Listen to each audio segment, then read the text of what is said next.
But it's always a surprise when, oh, it's always a surprise when the tide comes in, when the tide comes in. But it's always a surprise when, oh, it's always a surprise when you call again, when you call again. Oh, I'm not supposed to answer, I'm not supposed to know that the silence answer, I've got to let it go. Oh, I'm not supposed to answer, I'm not supposed to know that.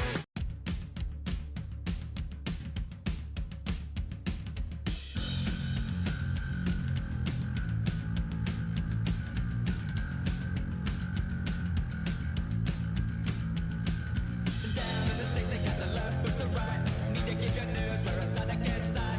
Broadcast that place to do all your hating. Bring out your clip because it gets ratings. Corporations on them and they tell them what to say. Telling all of us to keep our rates shit away. From the billionaires that cause the real gloomy. Tell your family friends that they need to start tuning in. Tuning in. Tuning in. Tuning in. Public assent with the manufactured date. Nothing's ever done at the red and blue debate. Never gonna talk about going green. Doesn't really fit into the money machine. Bad corporations or the media outlets. Don't watch your cable box and your TV set. Program propaganda and they need consuming. Tell your family friends that they need to start tuning in. Tuning in. Tuning in. Tuning in. Tuning in. Tuning in. Tuning in.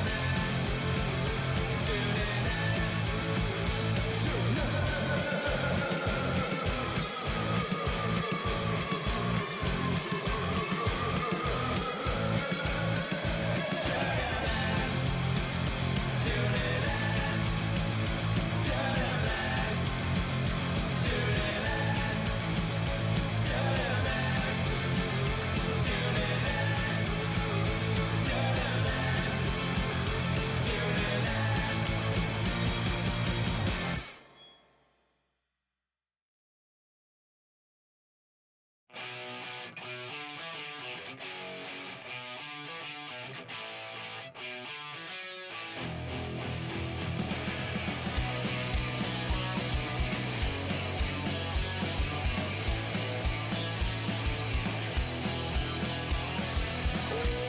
I'm tired and I'm bored. We've waited by the shops for like an hour just to get aboard. But days is slowly drag. Let's call the local slacks and sing it louder than we ever have before. Singing, drinking in the chaos. Oh no, yeah. Singing, drinking in the chaos. Oh no.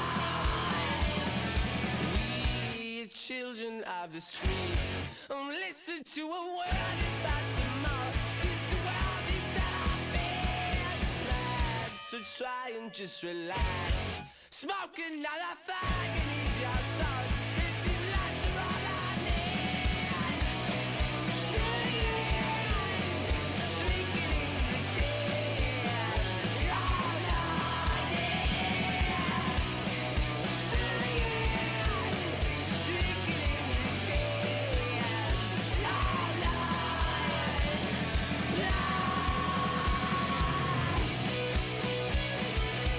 This is the aftermath of King.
Yellow, folks. It's me, Sliggins. How's everybody's day going? There's more Tip Tent to cover, as usual. Man can't stop, never ending tip cycle. And then we're gonna start with this first, okay? We're gonna start with this first.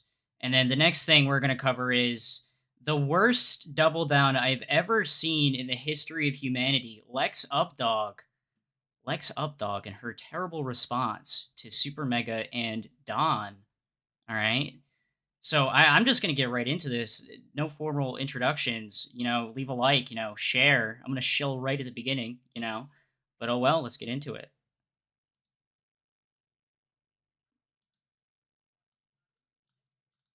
Oh, wait. I gotta fix this. Hold on. Technical difficulties. Sound's not coming through. Hold on. Hold on. I got this. Don't worry about that.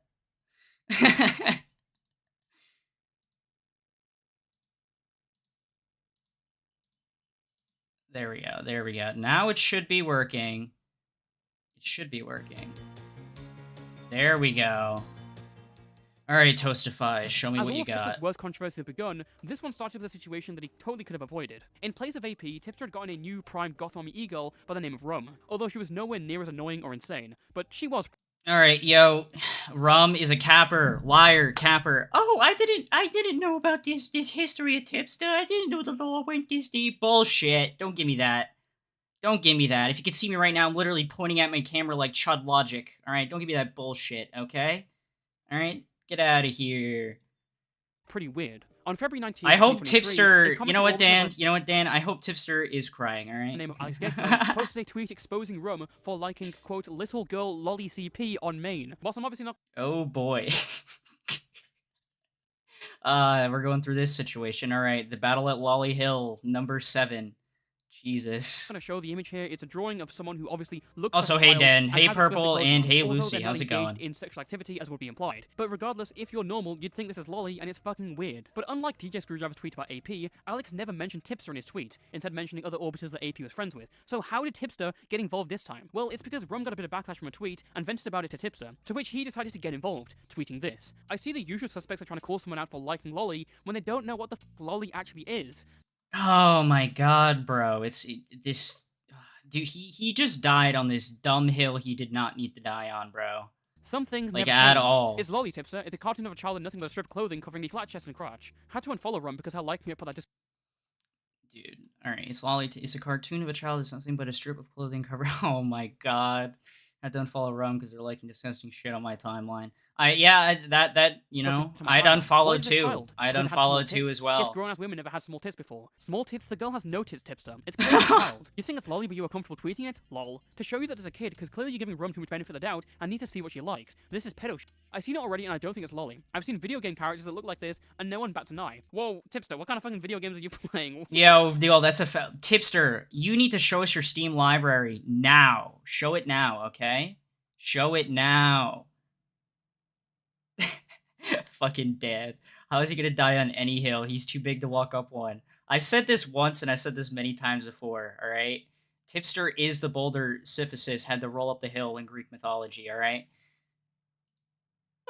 I disagree, because I've never seen a video game character dressed like that whilst looking that young. You have an example. My point is that this community is full of spurgs who know nothing about anime or anime culture, commenting on anime culture. No!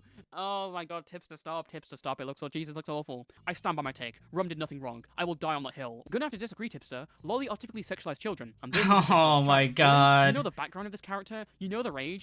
Do you know if they're a 10,000-year-old dragon? Do you know the lore behind this character? If this image is lolly, if so, why? Damn, dude, where'd you find that info? Tipster, no. This is bad optics, Tipster. This is what you don't do. Bro, stop. You're making the 9,000-year-old dragon argument. Well, sure, yeah, see? Even I said it. Mr. Girl said it was lolly. Mr. Girl said it was lolly. The guy whose entire expertise on pedophilia said it was lolly. Yeah, that's true. If Mr. Girl is telling you that, yeah, this is some lolly shit, yeah, it makes you look pretty bad, dude. I'm not gonna lie. That is a child. Bro, no grown woman looks like that. You wouldn't know. Pretty sure grown women won't terminally online basement dwellers. Oh, I'm just getting it through facts that he called into Doc on the radio's live stream later. Hopefully this is just a big misunderstanding we clear it up, because Tipster, if you're defending... Yo, someone needs to explain to me, where is Doc? Doc disappeared, alright? Doc on the radio disappeared, absolutely. Out of, just in thin air. I have no info. Obviously not. Probably not. I don't know. You just disappeared. I need to know the return of Doc on the radio. All right, I need him to wrangle up all the Spurgs like he usually does. It's really... I need him to do some more Spurg blood sports. All right, on his streams. Thank you, Doc. weird. So, Tipster, I'd like you to explain your thought process of some of your tweets you've made. Oh wait, let me look at this lineup, bro. This lineup is crazy. We got Doc on the radio. You know, the leader of the Chinese Communist Party. We got Izzy Tan. We got fucking Matthew Pitt, the one-legged assassin. We got Natty Forsyth. We got fucking Smaggle Daggle out here. We got, of course, the Tip himself. And then we got fucking Tomato Man. Ugh, Tomato Man. Is that, like, I feel like a lot of the people who are chiming in on this situation don't know shit about anime. They have done stylized art of characters that are clearly adults in nature in similar art style. Wait, is that the thing that he's doing? You know what? WDoc then. WDoc. You know, getting that degree at university. It's clearly What do you mean by stylized what do art. you mean by stylized? Meaning all the characters are done in the same art style. So looking like kids. Search party for I Augie mean, and for Doc. you it looks like kids, but Search party for Augie and Doc, bro. They got kidnapped to the Middle East. Oh my god.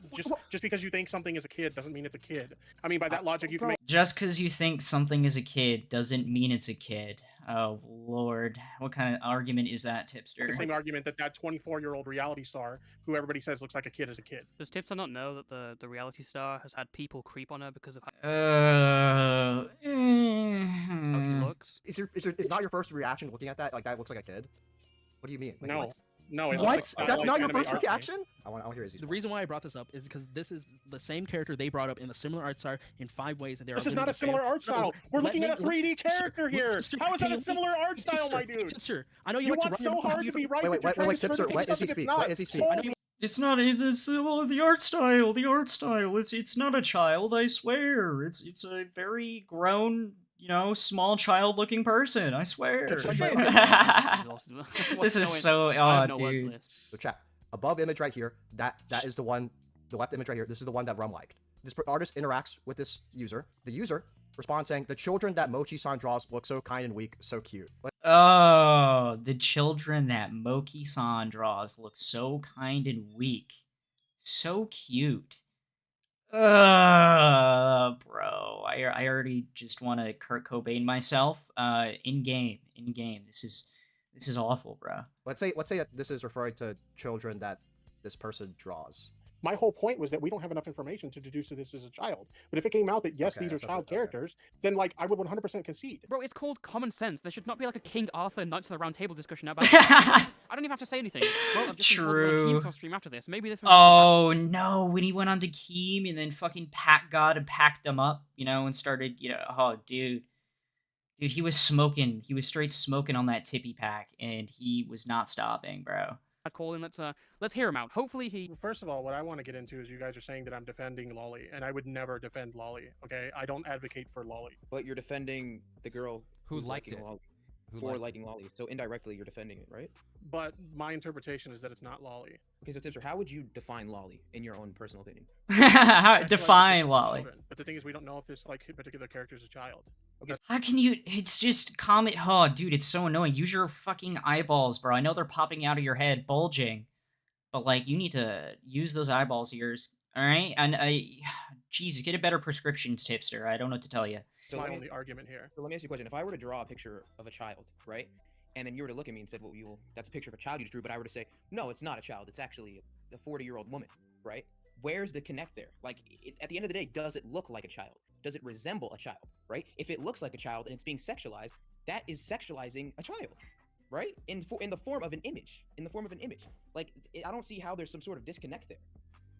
I think it just comes down to like a agree to disagree. Oh my god, bro. The agree to disagree. You know what, dude? Homie, I know you're, you know, picking apart my arguments and everything, and I have nothing to give back because you're completely right, but we can just agree to disagree, homie.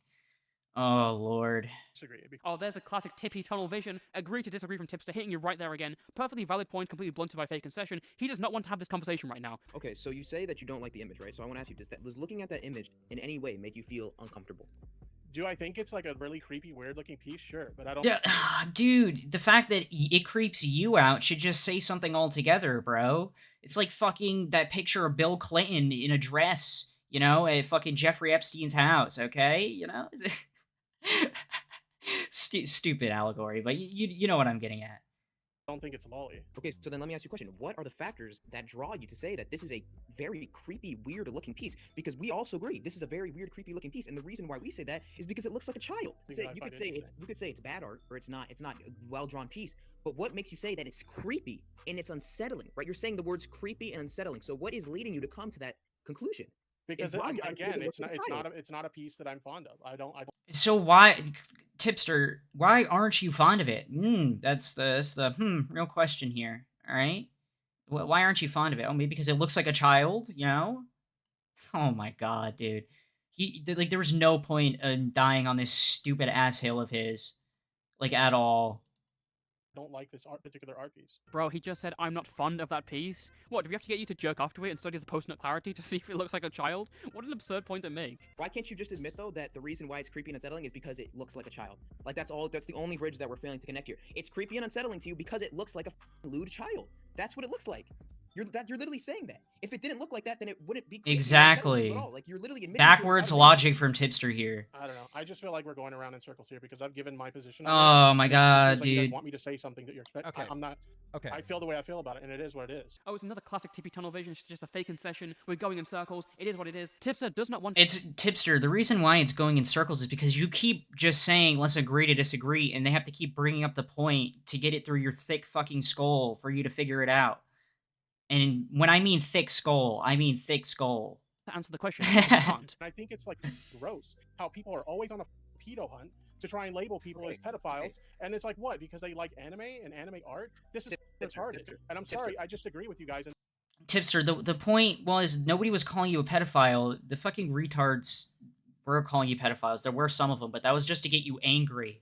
They were making fun of you. It wasn't. Oh my god, bro. Like nobody said that in your circle. Like literally nobody said that. They're just like, dude, why are you defending this? Just like stop. And you didn't stop because you're fucking stupid. you for trying to turn this into Tipster likes lolly and Tipster. Why am I supposed to think? Dude, true, Dan. This is the reason. This is one of the many reasons, Dan, actually, because hasn't he tried to leave 42,000 times? But I think this was the final nail in the coffin, pretty much right here, is where he, quote-unquote, left commentary. And then fuck Nick Diorio forgot that he left. He forgot he left for, like, I don't even know how many months it was. Fucking, if anybody can confirm in chat how long it was. I think it was, like, months, dude, that he completely forgot he left. He was like, oh, he left? Dude, classic Nick. yourself. What am I supposed to think when you're saying that you're gonna die on this hill? Tips. Now he left. He left. Oh, he ran. He ran because everybody's right and he's wrong. And he doesn't want to keep going in circles, even though he's the one that making it go in circles because he just has this entire fucking... Oh, dude, he just keeps fighting these battles he doesn't need to fight. All right? That's why it's going in a circle, Tipster. He's saying, I will die on this hill. I will die on this hill. Bro, if you care so much that this isn't lolly, if you care that much that you're tweeting out, I'm going to die on this hill, then something's wrong, and I want to get to the bottom of it. I want to stress, I plucked around half of the clips from this 8-minute conversation, and the rest of it is just the same stuff I showed you. It's Keemstar and Packard asking Tipster what makes it so weird, and him dodging. It was like pulling teeth to get an answer from Tipster. But it gets worse. You'd think he would stop here, but no. In fact, Tipster started going on Twitter and liking sexualized... Oh, dude, this is the worst way to go about it. Yeah, I'm gonna like these depictions of children that have been sexualized because I want to prove everybody wrong. This is a terrible idea. This is not the best. This is just like a terrible, awful idea.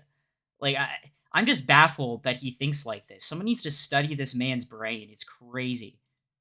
in some sort of solidarity with his friend. What the f*** is going on? Oh, just getting this in right now. Apparently he went on Xylee's stream and looked like even more of an idiot. I have Yo, shout out Xyley. Shout out Xyley. All right, W Xyley. gone on record on Doc's show to say that if it comes out that this this artist says that this is a child, I will concede that yes, okay, they're the identity. Yo, and Xylee, like, was one of the last people to hold out on this guy, and Boblax, and he just, like, he just, like, fucking, like, disregarded it, wasn't taking their advice on anything, bro, when he should have. Like, they were giving you some pretty good advice, Tipster, and you did not take it.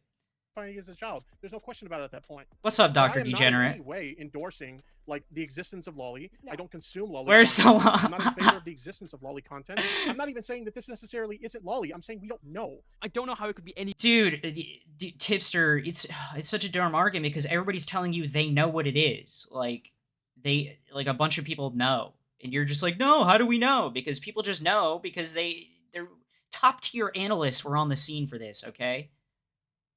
So, I don't know, dude. Be clearer. That character could be a 9,000-year-old dragon, but at the end of the day... No, Tipster! No, Tipster! Delete the lolly! Delete the lolly now, Tipster! It looks like a child. It's hard to even be neutral in such a clear-cut situation, and Tipster's not even the neutral party here. He's making tweets defending Rum, saying she did nothing wrong without the situation even concluding. But that's another thing, is you're saying that she said it's lolly, and even she didn't say that.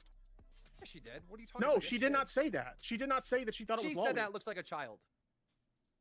I don't think that's what she said. Oh my god, bro. Dude, you just gotta... Didn't he do this to Xylee? He just, like, got into an argument for her, and then Xylee was just like, no, Tipster, just stop. I don't care if people hate me, bro. Calm down, alright? And that she liked it by accident. That's what she said on my show. Wait, so on Keemstar's show, Rum, the person being accused, called in and said it looks like a child. And we've seen tweets about the artwork and how childlike it looks. Tipster, what are you even defending anymore? He's defending nothing. Repzilla in this shop. Everyone's Diesel. asking Repzilla to join. Diesel, look at this tweet that's connected to that picture in question. What does it say? It's blurry for me. Yeah, it's blurry. You gotta... Yeah, I can't see anything either. Oh, it's a boy. So, wait. Oh, yeah.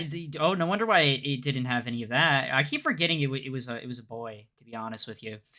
Because every time I think about Tipster, I just don't want to. And then I lose track of things. But that makes it even worse because he was trying to say, yeah, that's it has no tits because that's a body type. You're like, but no, Tipster, that was a boy. There was a boy. That's why I'm not going to get into this, bro. My brain is too fried. My brain is fried. Tipster's interpretation of this lolicon artwork has been based on the tits. He literally says, why is it a child? Because it had small tits. Guess Yeah, what? see, there you go. Fucking Toastify did it better than me, alright? Thank you for explaining. Why is it a child? Because it is small. Yeah, see, and it was a depiction of a little boy instead, okay? Women have had small tits before. It's not even a girl. It's a boy. It's unbelievable. Now, with the revelation that this artwork was actually a boy, you'd think Tipster would stop there. And in fairness, he did post a tweet, which looked like it was finishing this whole situation off. But Tipster just couldn't let it go. Dude, he just couldn't keep his hand out of the fucking cookie jar, bro. He just can't stop. He just allows this shit to get to him. Bro, you just gotta ignore these people. It's like the number one thing you learn on the internet is you ignore these people. It's really not that hard, bro. I feel like Tipster, like, all day, he goes through, like, fucking hate comments, like all the time, and he's watching... I think there was a confirmation he was watching the bully streams of Boblax, so there's that. Like, dude, just ignore this shit and just leave. Like you said you were going to. It's really not that hard, bro. And if people keep bringing you up, just ignore it. Holy fuck.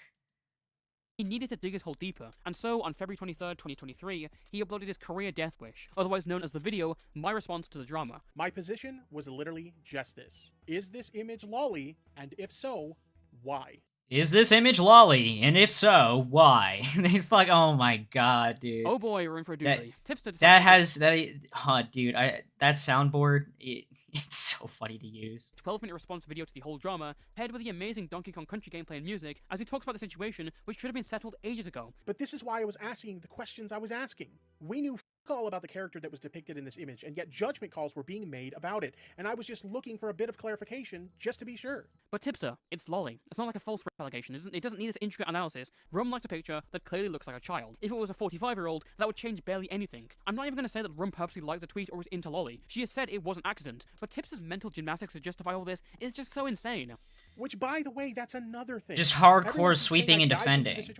Just hardcore sweeping and defending, dude. Like, head first without knowing anything about the situation, and that I hadn't even spoken to her. Dog, I was literally in call with her when Dog, I swear. The fucking voice crack, bro. I made my initial tweet. This community is so desperate to expose the next big creep or pedophile that the molehill, y'all made a mountain out of a grain of sand. No, Tipster, you did. You made a fucking mountain out of an anthill, a fucking lolicon anthill, you know, the one you were battling on and died like fucking 7 times. Like, bro, you did that, not us. No, Tipster, you are the only person here who made a mountain out of something. No one mentioned you until you came in. Rum looks worse because you got involved and made it into community-wide drama. Shut up. I am all for criticizing people and even using our platforms to expose legitimately bad people. Yeah, that's true, Dan. Dude, for got her screwed. Yeah, dude, he screws so many people over and embarrasses people because he defends them, bro. Like, just stop speaking for people. It's not that hard. Who use and abuse their platforms to prey on and exploit people, especially children. But when we start putting the actions of innocent people under a microscope to find the next villain of the week, something has gone horribly wrong. It's gross, and I, for one, refuse to be a part of that. I refuse to be a part of a community that fosters that kind of behavior. For fuck's sake. We used to be the community that would dig deep into a topic to clear the... We were the community. No, Tipster, what do you mean you? You just pair it off of everybody. What do you mean we? Like, oh my god, bro. names of innocent people, and have even vindicated people with evidence who were previously condemned. Bro, the fact that he's even bringing up Zaptai and fucking Slazo is disgusting to me. Like, I'm not even gonna lie to you, Chief. Both these guys got fucked over by false allegations, and Tipster's over here like, dude, I'm the next one! I'm the next one! Oh! Like, no, bro. What you went through was nothing compared to what these two guys went through, alright? I don't know why you're even making this comparison, but it's pretty gross. Due to outright lies in the past. Yet somehow, we got from there to here. Okay, so this is the point for me when Tipster went off the deep end. I'm sorry, but let's compare these situations. Rum, your friend, got caught accidentally liking a picture of Lolly, and you defended her for hours on end. Then we have Slazo, falsely accused of... Yes. I'm sorry, this is not comparable. Yes, thank you, Toastify. Everything I'm saying, this man is saying, dude. And no, this wasn't pre-watched. I did not pre-watch this. I made sure not to. Tipster, you're insane. So, just to recap, Tipster's friend accidentally liked a sexual picture of Lolly. Tipster... I just saw other people's coverage of it, and I was just like, oh. Yeah, like, I just had it on in the background while I was doing other things. So, I only heard ins and outs of things from this video. But most of the time, just in the background. And Pigeon Cell says, if he stayed out of the situation and let Rum handle this, her damn self, everything would have been fine. However, this whale of a retard turned a speed bump into a replica of Mount Everest. Yeah, oh my god. That, you know what, W Pigeon, that's true. Very true. True.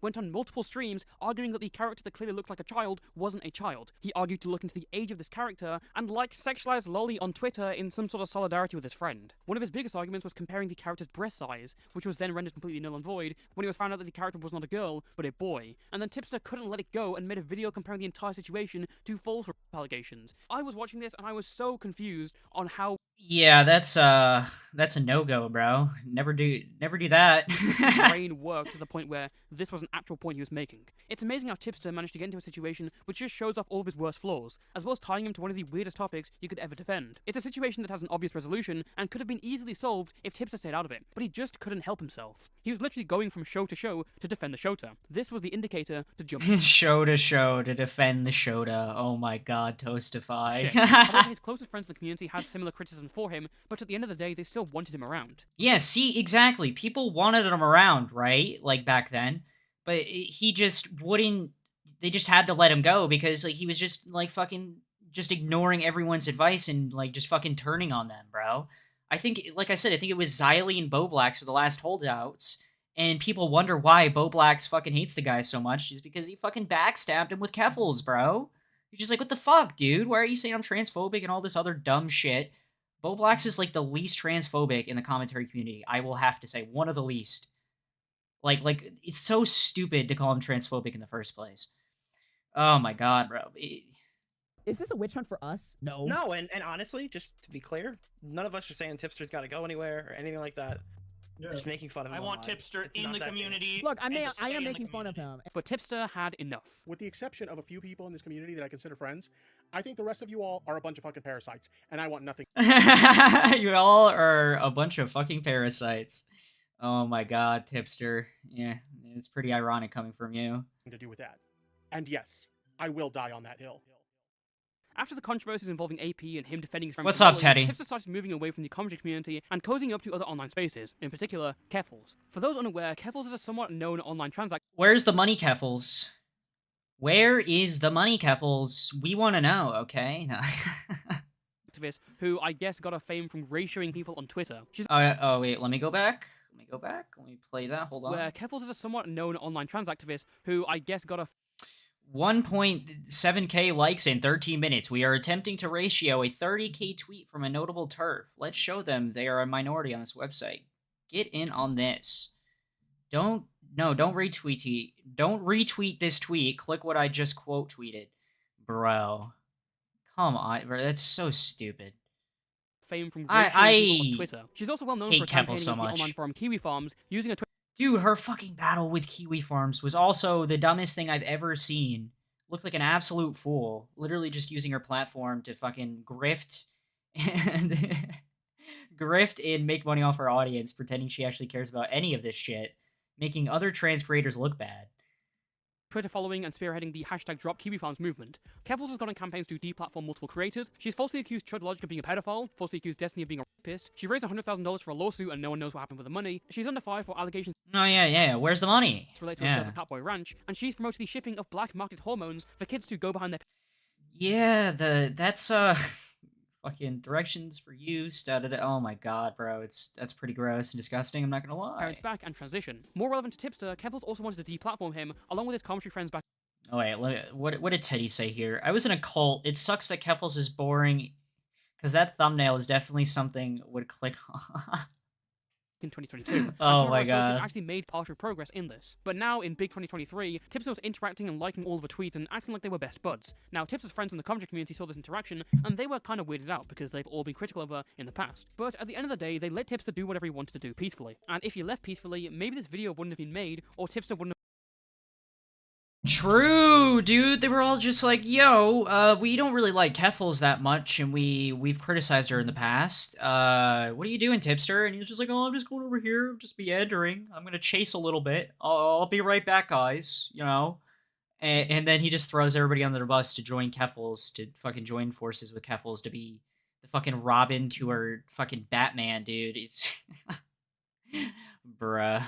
Have become a lolcow, but instead he started blocking people in the commentary community over a meme about how the LGBT community had forgiven him. Then Tipster started going on his streams and saying how good Keffels' community had treated him, allegedly accusing the commentary community of inflicting serious harm on his mental health. So if Tipster really did say that the commentary community seriously impacted his life, that's astonishing, because we've gone through all of Tipster's controversies in this video, bar a couple of small Discord dramas that no one cares about, and could all this really drive someone's mental health off the roof? I mean, he got bodied by some YouTubers in 2021, had his DMs leaked in 2022, and got criticized by a bunch of small commentators and fans. Did that really fuck up Tipster? Further suspicions were raised after a conversation. How will this affect Tipster's mental health and legacy? Between Augie RFC and Tipster, where Tipster essentially blames Augie's audience and the commentary orbiters who criticized him for driving him away from the commentary community. But again, most of these situations were ones that Tipster could have easily stayed out of, and in some cases he directly caused them. There's some stuff in this conversation that we could dig deep into, but look at the video time, we're running over already. The important thing here is that the result of this conversation was people in the community starting to seriously side-eye Tipster, and this was the foundation for what would be Tipster's turning point. Personally, if his drama in the commentary community impacted his mental health, Yeah, dude, bro, they gave him so many fucking chances to just be like, bro, don't respond to everything, stop getting yourself into this trouble, stop associating with malicious people, you know, and he just didn't listen, bro. It's just, I don't really have any sympathy. The tippy tunnel vision. Because of how he treated Colton, but that is just my opinion. Now, as I said, many people looked upon Tipster with suspicion, but one person who really wasn't was Boblax, who'd been friends with Tipster for years. I haven't really mentioned him and Tipster too much in this video, but these two were pretty close friends. At one point, Tipster even called Boblax his brother. These two were homies. So things started getting heated when in early June, Boblax... You know what? Poor fucking Bobby, bro. You know what? My autistic king was absolutely stabbed in the back by this fatty named Tipster, okay? Bruh. Ugh. Just what he did to Boblax. I really didn't like that, dude. Accidentally leaked one of his alt accounts on Twitter called Throbbing. That's my opinion on Boblax. I like him. I like his content, you know? Especially the Mayo Monkey streams. Horsecock. This was a shitpost account where the Boblax would tweet once every year, but when he tweeted, it was wild. Yeah, what He up, wanted Joe? Pro Jared Slipping and puritanical Tippy, to drop in the dreaded true. N-bomb a couple of times. Slipping This was Tippy. a pretty wild account. But what stood out for others was one of the jokes that Boblax made in 2019, where he said, trans women aren't real women, but I still f the shit out of them. Now, if you're at least a little familiar with Boblax's content or his positions, you're somewhat aware that he's one of the most progressive people in his community. Throughout his career, he's Exactly, advocated exactly. And people like to say that he's transphobic, and it's the most brain dead fucking shit I've ever heard in my entire life. It's fucking ridiculous. for trans people and has talked about it multiple times. This is clearly just an old joke, but to Keffels, someone who Boblax had previously talked to about trans issues, this was proof. All right, let me read these. Let me read these DMs. I feel the same way about my content, but with the trans people. A lot of teenagers messaged me saying it gave them the courage to come out to their parents. It's a really good feeling. I'm really happy that the young trans people feel more confident because you're da da da da da. They call him Boblax because what the fuck? I've been thinking this one for weeks. I don't know to make it funnier. Please help me. Haha, I have no idea how to make it funnier. I'm not really I can barely see this, bro. I can't read this. The best at crafting good jokes. My brand of comedy is just saying random shit that pops into my head and making people laugh. All right. Proof that he and his friends were all transphobes. This frustrated Boblax, who decided to post DMs between himself and Tipster, as Keffels had called him transphobic the month prior, but Tipster had excused it as just trolling. But now Hey guys, it's just a joke. 2019 tweet on a parody Twitter he rarely used. You can. Oh my god. W throbbing horsecock, bro. W throbbing horsecocks in chat, alright? W throbbing in chat, alright? That's what I need down there, okay? Cheers, my horse. No pedo.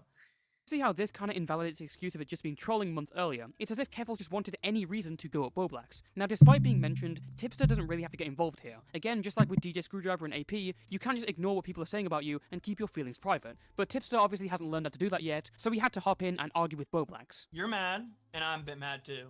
So who's gonna explain the madness first? I just don't understand why you're leaking my DMs when you're in an argument with Keffels. If you like have a problem with Keffels, that's cool, dude. But like, that's between you. Bruh. What's the problem? Like, why are you leaking my shit? Cause you said that Keffels has changed, and you said that Keffels was just trolling and doesn't actually think I'm like transphobic or whatever. Yeah, on that and then specific. Yeah, true. If your friend is getting called transphobic while he's a big advocate for trans people, and then just saying bro, it makes you look like a moron. Just oh my god, bro. Jay, He makes my brain just want to just on that she specific jumps day. on the opportunity to get a 4-year-old tweet on So a parody account so where what does that nothing I have to say do is with serious. me, bro? What the f does that have to do with me? What do you mean? Why What are is it? What does it have to do with you, Tipster? Is the fact that you're fucking defending Keffels' like fucking stupid bullshit, calling Boblax transphobic, and then you disguise your argument as like, oh no, it was just a joke, homie. It was just a joke, homie. Like, no. What the fuck are you talking about? My in regards to a conversation on a completely different day. What does the day have to do with it? No, it doesn't. What This is a day? completely It different doesn't conversation matter. on a That's my fucking. What does the day have to? What does the date have to do with anything? When it has to do with the topic at hand? Like it makes no fucking sense. Tipster, you're a moron. completely different disagreement you guys had. Wait, it's about Keffels thinking I'm transphobic. Well, yeah, because she sees like the recent tweets that you've made. Yeah, see, bro. Yeah, bro? The way you're sounding right now, it doesn't really sound like a joke, does it? When you're like fucking trying to argue it, dude. At this point, it's just you're trying to argue this fact. Like, it's not a joke at that point, you stupid moron. There's stuff that came out, and she's like changed her mind. Like, okay, maybe Just a joke, homie. Fuck off. I think he is transphobic. Again, a clip that perfectly summarizes this entire debate. Tipster asks why Boblax posted DMs. Boblax answers by saying because it relates to the current situation. She's totally fine with joking around here, but when she sees a 4-year-old tweet, she calls Boblax transphobic. And then Tipster, unable to go on from there and accept the L, he just moves on to a different question, and then loops back around as if Boblax never even answered this question. I said I can understand that you saying it's a joke, but like you can understand why she would be upset about it, right? No, I can't, because we've had in-depth conversations about trans allyism in DMs and stuff like that, and she's just fucking going out of her way to attack me for no reason. She wants So why me don't to you be have a transphobic. conversation with her about it? Why do you got to drag me into this? Bro, dude, why do you just keep making the same point over and over again in this argument? Boblax is trying his hardest here not to fucking lose his mind because you're an absolute moron. Like, this is crazy, dude. Like, it involves you because you're, like, quote-unquote, joking. I've already said this 5 times, all right? Everybody understands. I don't have to say this, like, 17,000 fucking times. I'm losing my mind here. Because you dragged yourself into this when you went into my DMs and said that Keffels is just trolling and doesn't Because she think was I'm just trolling you transphobic. that day. You see the slimy little way to get out of it? Tippy tunnel vision at its best. You're trying to conflate a Yeah, fucking slimy little weasel, dude. completely different conversation that happened back in May with something that's happening now. That was Because they're directly related. They're not though. It's two completely. It is. Oh my god. Me being Like transphobic? she literally told me that day that she was trolling you. That's why I told you she was trolling you. Okay, and now you know she's what else upset. it relates to? I'm trolling her on my parody account, and now she thinks that's legit, even though, but she's allowed to troll that I'm transphobic. Yeah, she's allowed to troll. He's not. Rules for the not for me bullshit. Oh my god, dude. These people are insufferable. Fucking wretched human beings. Like what? Like why can she troll but I can't? I'm just frustrated because like I'm getting dragged into this and see that's another. It just keeps repeating the same point. Tippy tunnel vision. It just loops and loops, and then he's like, "Whoa, why are we looping here?" It's because you're saying the same shit over and over again in an argument, bro. That's why. Like, Boblax, you keep saying the same thing. No, Tipster, it's because you're saying the same thing that this is happening. Fool. Little tippy tunnel vision. He just slides with the question. It's amazing. I mean, I just didn't think you would mind about me leaking something you would say publicly anyway. Maybe you should have asked me first. Yesterday. Don't worry, I'm not gonna like release this call, or I'm not gonna do some video. I don't do commentary anymore. I don't give a about. Oh, I don't give a fuck. Proceeds to keep getting in arguments with people in commentary and continue to argue and fucking get into little fights and here and there. Oh my god. That dude. Transphobic. Boblax, like, I'm sorry. Bro, when he smushes his face together, he looks like a fucking pug, bro. Oh my god. Sorry, I don't know if this is your autism, but that was a completely different day. Okay. Oh, Boblax, your autism. Okay, fuck you, buddy. You don't go there. No. Not with the autistic king with his autistic riz, okay? W. Boblax, alright, that's all I gotta say. The debate, Boblax makes a perfectly valid complaint about how a trans person with a large following calling him a transphobe could affect him, and Tipster shows no empathy. He's truly in, he's locked in on Tippy Tunnel Vision. If you have a problem with it, talk to her about it. Why didn't she talk to me about it? Well, what an amazing friend Tipster is here. What an amazing friend to Boblax he is. Ugh. Instead of going on her Twitter and blasting me as a transphobe to 100,000 people. I don't know, dude. Tipster's dying on I don't know, the dude. Keffel's trolling, but will nail Boblax to the cross for doing the same. He's the guy who's crying about Boblax bringing up DMs from the previous month, yet sits idly by whilst Keffels calls Boblax a transphobe for something he said 4 years ago. I mean, the bias is shining through like the beams from heaven after racism gets installed on Discord. Boblax and Keffels later have a debate, but I do not want to give anyone the torture of listening to Keffels talk with... Oh, thank you. I really don't want to listen to Keffels either. Thank you, Toastify. W. The speed she's talking at. So yeah. But isn't it crazy that this is just like the stuff with Tommy C repeating again? Someone who Tipster previously disliked treated him nicely, and he completely burned the bridge with his former friends, taking the opportunity that came to stick a knife in Boblax. Following this debate of sorts, AugieRFC would do a stream reaction to the situation, eventually debating Keffels and later Tipster, and it's just... Yes! Oh my god, bro. Augie absolutely destroyed Keffels and Tipster here. Fucking Leafy was involved at one point. Like, oh my god. This was one of the best RFC episodes I have ever fucking seen, dude. Dude, just 2v1 absolutely destroys them. He's like, I'm going mask off. I'm going mask off. You can call me transphobic all you want because nothing's going to change. You're just going to keep saying that. You know what? I'm going mask off. And it was the funniest fucking thing, dude. Just L after Because he's L. completely I'm doing right. great, man. How are you?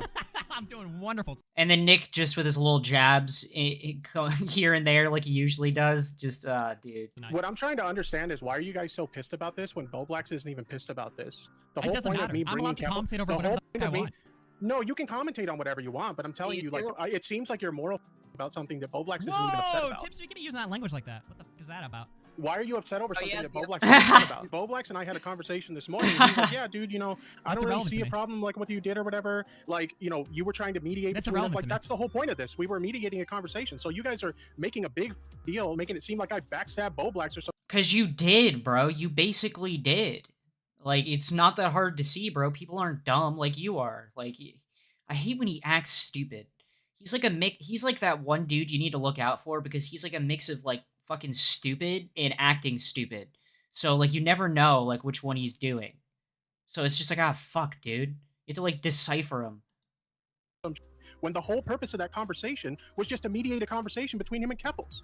That's irrelevant to me. It doesn't matter what Boblax thinks. I'm allowed to commentate. So you don't over actually have whatever an the fuck I argument. want. You don't actually have an argument. No, Then. my argument Okay, is I'm cool. allowed to commentate over whatever the fuck I want. If No, this you can call takes commentate place. whatever you want. I just don't understand why like this is such a big deal when the person who's Are supposed you to really sitting there as a commentator YouTuber deal. going, "What's the big deal, man?" What are you saying, dude? Like that's nothing.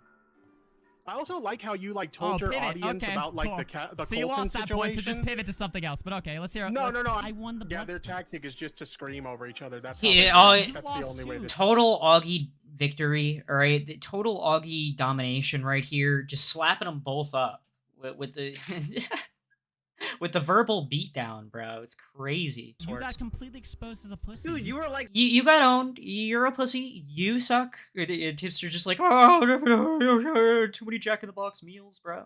Loudster in I this don't give a- stream. You I talked don't give over a- everybody. Loudster. Tipster had what you you guys think spurting and about me. squealing like a pig until you couldn't I answer genuinely shit. don't give a what you guys think about me. Oh, So you what don't do give a think? why That's you're what you here. are. That's why you your call it stupid in. You fuck- Dude, yeah, you definitely don't care, Tipster.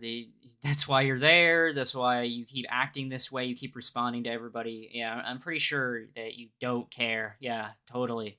I totally believe that, dude. I don't give a shit, Call dude. it in. Oh, So- why are you so quiet, man? What's going on?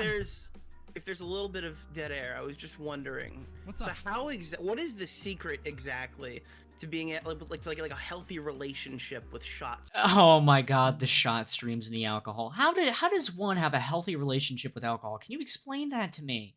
Oh my god, fucking Nick. Nick, you little shit. Streams. Oh, go Like, fuck how, yourself, Nick. can you just tell Literally me go how the fuck yourself. average I have- alcoholic can get back to being like a pro?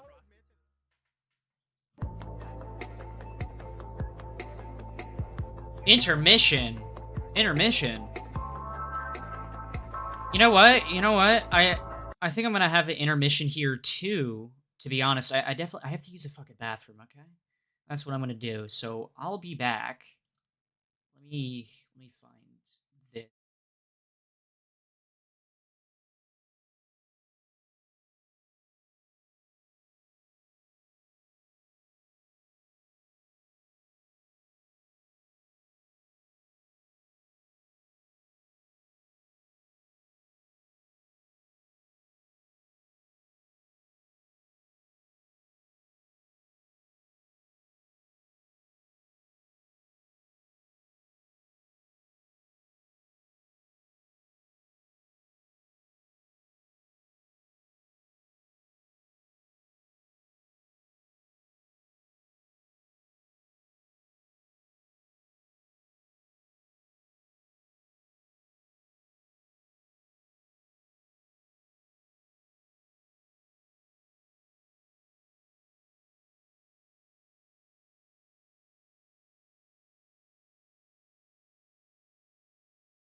All right, and I'm back. Intermission done, you know. Let's go. Let's get further into this.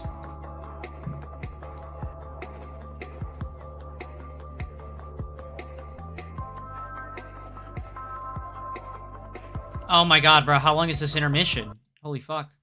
With Tipster now taking his place in his new leftist community, Yes, the leftist community, because, you know, they're not unhinged at all and won't purity test you, you know? it's fair to say that since then his content is taking a nosedive. It's great that he's gone from the toxic drama community to covering topics like kids dying or trans women lactating. So it seems Tipster became a chaser and did lefty content, bro. I'm gonna say it right now. I completely think Tipster is a grifter, bro. I'm not gonna lie. Parrots other people's thoughts and ideas, you know, and then just moves along if people don't like him. He doesn't move along. He still argues with people in the previous community, and then he just goes into another one.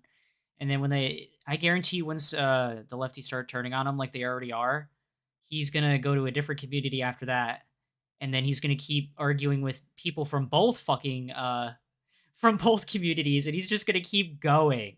It's never gonna end, bro. I guarantee you, it's never gonna end. 100 years, Tiptent.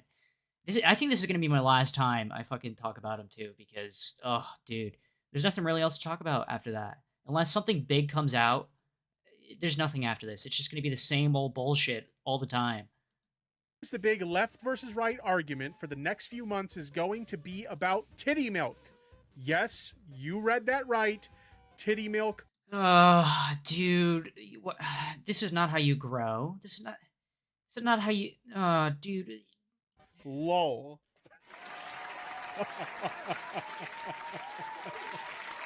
It's usually a good day for him if he gets above 300 viewers on his stream or 3,000 people watch any of his videos.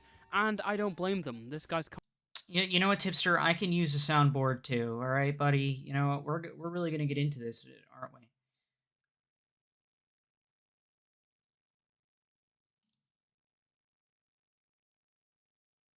You know what? Fuck it. We're content is so it's a mental echo chamber of the same 5 soundboard effects. Yeah, you. The same 5 soundboard effects. I think I got one right here. Hold on. Is it not in here anymore? That's ridiculous. Oh no, somebody got rid of it. This is ridiculous. I'm upset. Somebody got rid of the soundboard. Who did this? Who did this? Wait, is it in this one? Sorry guys, I'm looking for this shit, okay? What the fuck?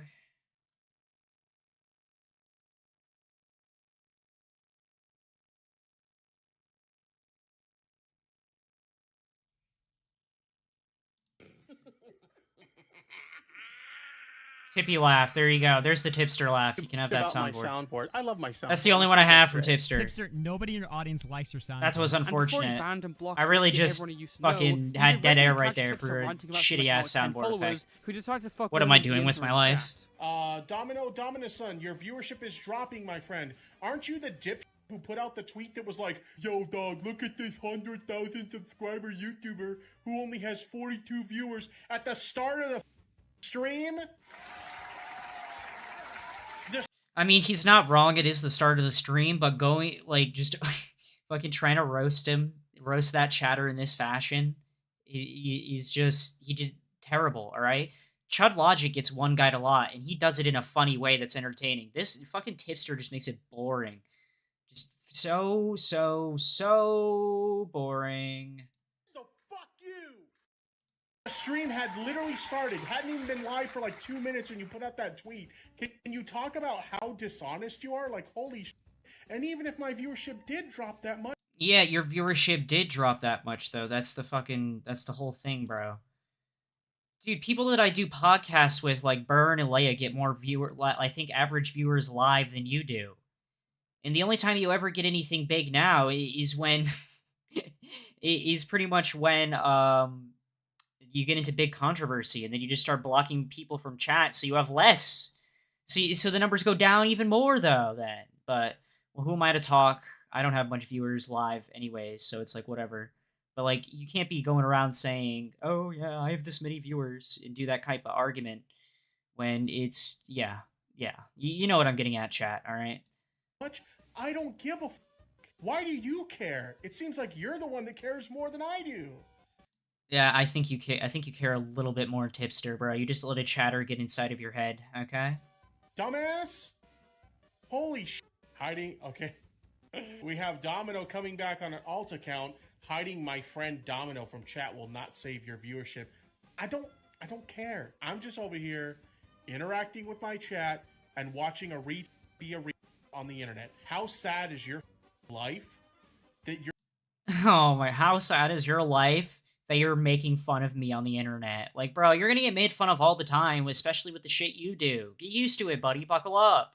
Welcome to the internet. You're obsessed with my numbers. So fucking weak-minded, bro. I swear to God. Like, if I don't give a why the f do you? Do yourself a favor. Tipster, you do care. Get off of the computer, go outside, touch some grass, and I would tell you to touch. Tipster, you can't even get out of the chair to touch the grass, bro, and you're stolen Nick's swag chair, alright? You just stole his entire flow, alright? I need you... Oh my god, bro. Some ass, but clearly you're such a loser that, like, there's no way anyone would ever touch your dick. I mean, analytically for Tipster, there's not much hope either. Like, he's irregularly given the most brain-dead takes from a biased perspective. Like his take of the Israel-Palestine conflict. Oh, no, Tipster. No, Tip. Tip, you have... What business do you have talking about politics and, you know, a war in a different country that you know nothing about? Because even I admit that. Like, I have no idea what's happening with that whole shit. And that's why I don't really talk about it. Because I don't know what's going on. And then people will be like, oh, da-da-da. But, like, Tipster, if you don't know anything about it, why are you talking about it? You know, I'm gonna guess he gives the most stupidest brain dead take because he has no idea what the whole situation's about. I guarantee it. Let's see it. Let's see it, folks. Has had a positive effect because it's taking the political pressure off trans people. Obviously, like What? That was his. Oh my god, dude! What? Guys, there's a war in Gaza. You know all this stuff. The war in Israel, Palestine. Yeah, it's taking the heat off of trans people. Like, bro, what kind of comparison is that? Why are you comparing those two completely different things? Like, bruh, it's so dumb and it makes my brain hurt. I'm not gonna lie.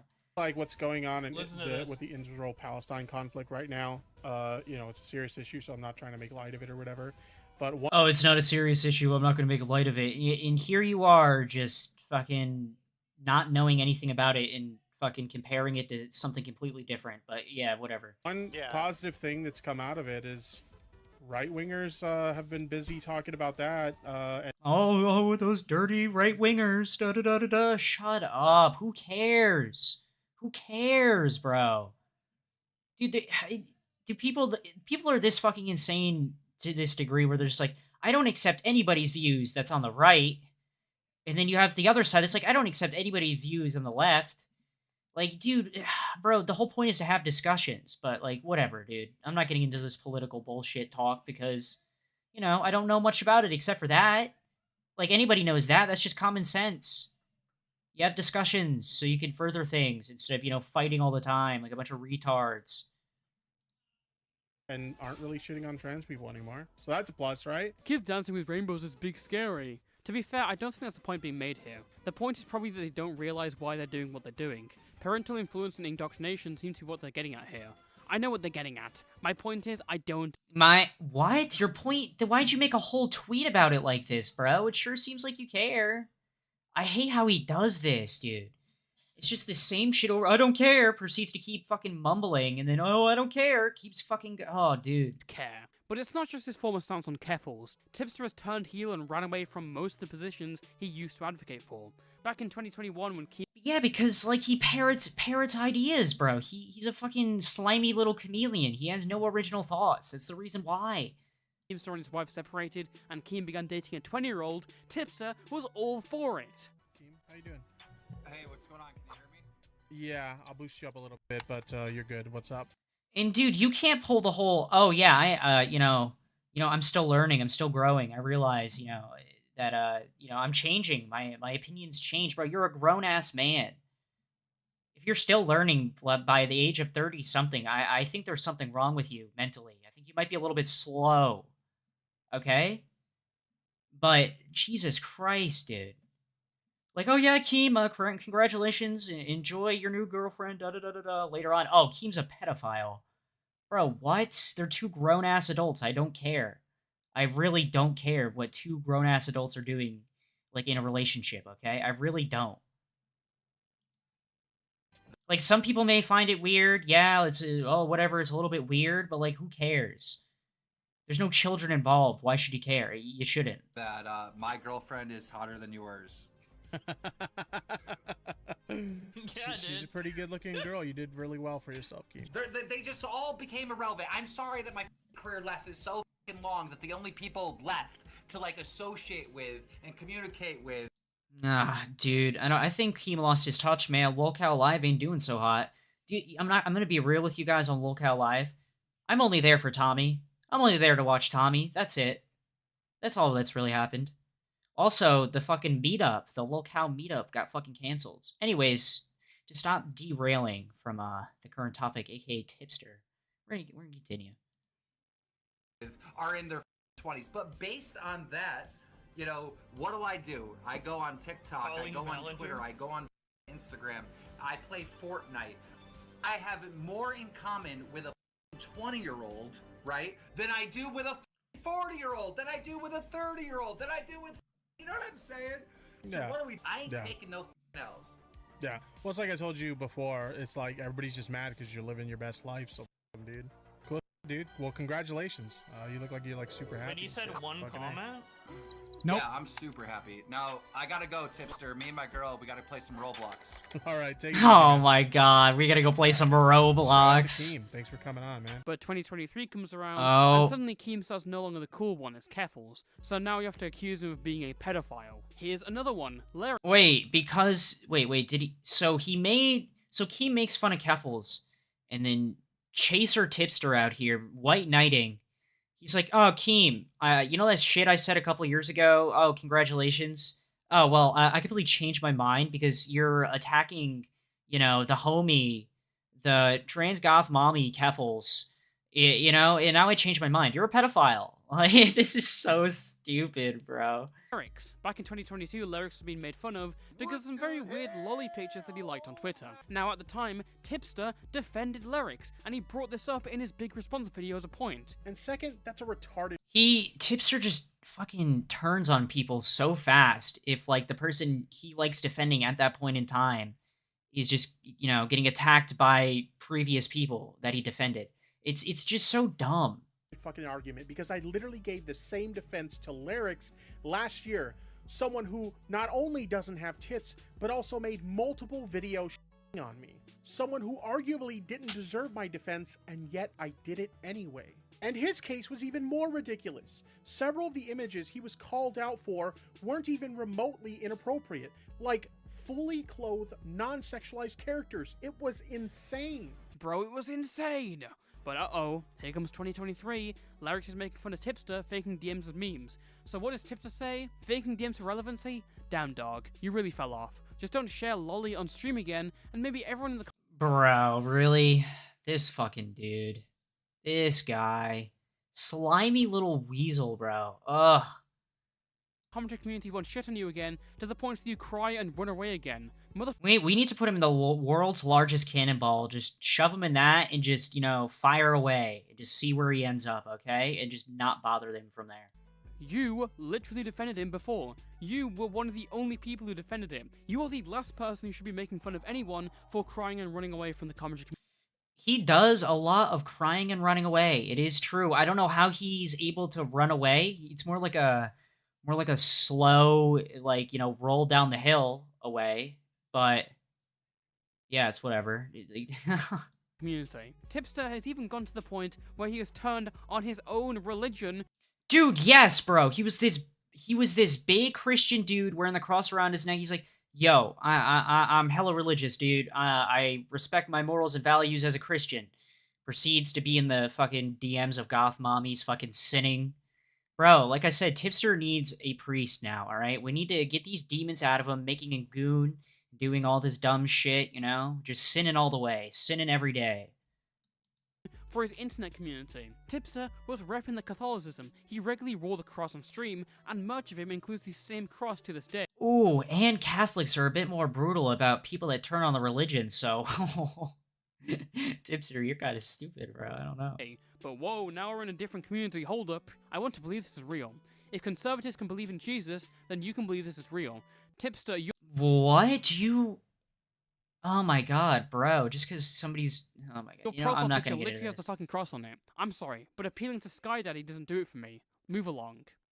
You'd think after the situation with Rum that Tipster would learn his lesson and probably never get involved with Lolly or anything related to pedophilia, but it seems that he's only continued to get worse since his move to his new community. I mean, the amount of people related to pedophilia that he's defended is astounding. Back in late November of 2022, one of Tipster's friends under the Twitter handle @Philain Hey, shout out Devil's Advocate. I see her in chats all the time, so, W her for having her stuff on Toastify.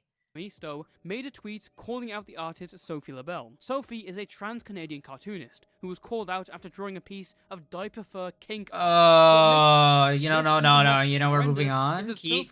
No, move along. For kink art. I know, that's fucking disgusting, dude. Let me guess, Tipster defended this like a moron? Oh my god. Dude, Devil, you fucking destroyed Tipster, bro. Like, not completely destroyed him, but you fucking Oh my god, you got him out of the woodwork. Here without any mention, and according to his Twitter user, he tried to argue that this wasn't sexual. Philen and Mr. saying that it was sexual, this was diaper fur art. Look it up. And even then, that didn't convince Tipster. It was only after he realized his statements could be quote-unquote twisted that he took down his tweets and moved on. It was only until March 2nd. She was teaching at an elementary school from what I got. Yeah, that's a yikes for sure. That's a yikes for me, dog. And later turned through school. Oh, dude. In 2023, when Philen Amisto pointed out that Sophie LaBelle had worked with kids and promoted her comic to kids, making this art look even worse. Tipster reached out and then gave an update saying he no longer stands by his argument only after he saw a post of her admitting that her drawing was a kink. Does Tipster, like, do any research, or he just, like, sees something, he's like, oh! Just starts talking about it? Like, I don't get it, bro. You at least have to have a little bit of the lore of what you're talking about before you can go into it. Like, Jesus Christ. Whilst Tipster's tweets of defending Sophie are no longer archived, their DM conversation on March 2nd where he refers to it is still available. But it doesn't stop here. In mid-2023, Chris Tyson of MrBeast fame started talking publicly about the transition, which caused a lot of controversy. But among it all was Chris's past obsession with lolicon, and in particular, the drawings of Shadman, a Twitter artist known for Yo, fucking Shadman, bro. Fuck Shadman, dude. Everybody loved him because he was making awesome, dope art. Alright? And then he started doing that shit, and people still defended him for some reason. Don't know why. Don't know why. People were out here defending him still. Big names, too. And fucking, I assume Tipster did that, too. We're gonna see right here, because anybody that defends Shadman drawing an IRL image of the actress for Wolverine, who, remind you, saw this image, okay? Which is, oh my god, bro. I can't imagine having to see that fucking image as a child, and you're famous and all that stuff, and have people fucking talk about it, dude. That's awful. Dude. Anybody that defended that dude, for sexualized you drawings, suck. often of children. Shadman is the same guy who drew the 11-year-old LT Corbis Yup. and Keemstar's 7-year-old... Yeah, including, dude, like, it's not cool, bro. Like, dude, fucking Keemstar absolutely fucking dragged him through the coals, like, for that. As any father should. Like, are you kidding me? That's just not something you do. It's fucked up. Daughter in overtly sexualized ways. This is also the same guy who drew Daphne Keane from the Logan films, whose actor was 12 at the time, being abused. Shadman is like the final boss of lolicons, so when people found old tweets of Chris wanting to crank it to Lolly, and them having a Oh, dude, this does not make him look very good at all, bro. physical copy of Shadman's sexualized art pieces of a character that clearly looks like a child, questions were raised. Sure, people liked Shadman back in 2016, but no one bought his art and made it a, quote, centerpiece of their living room. So how does Tipster react? Yeah, like I said, stupid allegory I made earlier between the Jeffrey Epstein painting of Bill Clinton and his fucking thing, or Bill Clinton or Jeffrey Epstein also had paintings of fucking children, I think, as well. Ugh. Had it as a quote-unquote centerpiece. There's been a lot of people on the internet making a big deal about the fact that Chris Tyson from the MrBeast crew came out as gender non-conforming recently, and they're trying to like make a lot of outrage and drama surrounding somebody basically just trying to live their life. But it's gotten to the point where people Yeah, just trying to live. Bro, I think it's a valid thing to bring up if he was doing that shit. Like, come on, dude. Of course somebody was gonna come out of the woodwork and fucking talk about this. Are you kidding me? Like, you shouldn't be surprised, Tipster, that people are going to talk about this on the internet. Yeah. Bro, Tipster is the biggest chaser ever. He sees trans and he starts defending. It's crazy, bro. It's because they're trans they're getting attacked. No, it's because they were jacking it to fucking disgusting images. started digging into like old tweets of theirs and stuff like that to find some reason to cancel them. And the latest thing is that apparently Chris Tyson is a pedophile because he made some edgy jokes about lolly and kids. Now, I gotta be honest, they're not the kind of jokes that I personally would make, but we've literally gotten to the point where making edgy jokes, sure. Yeah, jokes okay. makes you a pedophile. I kid you not, that's how low the bar for pedophilia has become. At this point, give it like a month or two, and you'll be considered a pedophile just for breathing the same air as children. Bro, what? Oh, he's bringing up the Shad-based stuff. I don't know if I've heard anything about Shadman and Chris being friends. I know there was a controversy involving the fact that Chris allegedly owned, like there was a picture he posted on Twitter. It wasn't alleged. He actually... It's a literal fucking picture that he has, bro. What do you mean it's alleged? Where's the allegedly coming from? It's right there in front of your face. It's in front of all of our faces right here, dude. Are you kidding me? It's alleged. Of him owning, like, a piece of... Alleged, yeah, alleged, as it's right there in front of your face. Tipster, fucking use your fucking dumbass eyeballs, you retard. Holy shit, I'm losing my mind by here. Shadman. And I've seen the artwork in question. I'm not going to show it on stream for obvious reasons. But the artwork looked like it depicted someone who was of adult age. It looked like somebody who was very petite, kind of like a Belle Delphine type figure. It might have even been a drawing of Belle Delphine. I'm not really sure. But it was something to that degree, right? And so... I mean, Belle Delphine, bro. That my issue with that was Shadman's a very controversial figure. Okay, yeah. Why is he controversial then? Very controversial. Yeah, they have drawn some really up in the past. Okay, and so I will say this: I wouldn't be supporting Shadman. I don't know if he purchased that artwork or just printed it out or something like that, but I wouldn't be signal. Why are you like? Why are you lightly like doing that, bro? Like it's like bro, Tipster, you should just outright know that that's not a good thing, bro. Like it's okay. You're supporting Shadman's work because of his history, but either way, like I've seen the artwork, and I don't personally think the artwork is anything questionable. Tipster, dude, Tipster, you get mad people call you a pedophile, and it's for this type of shit, bro. You keep defending this dumb ass shit, bro. And you're wondering why people are calling you a pedophile, dude. Oh my god.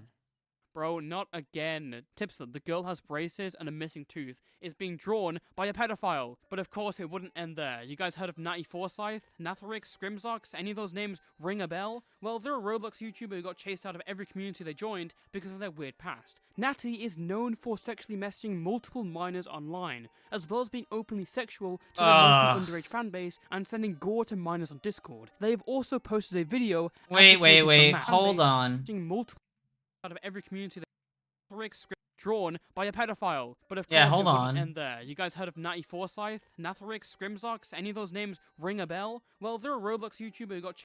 Oh, who could have known? Roblox YouTubers and pedophiles. Wow, who could have seen that coming? Whoa, dude. Chased out of every community they joined because of their weird past. Natty is known for sexually messaging multiple minors online.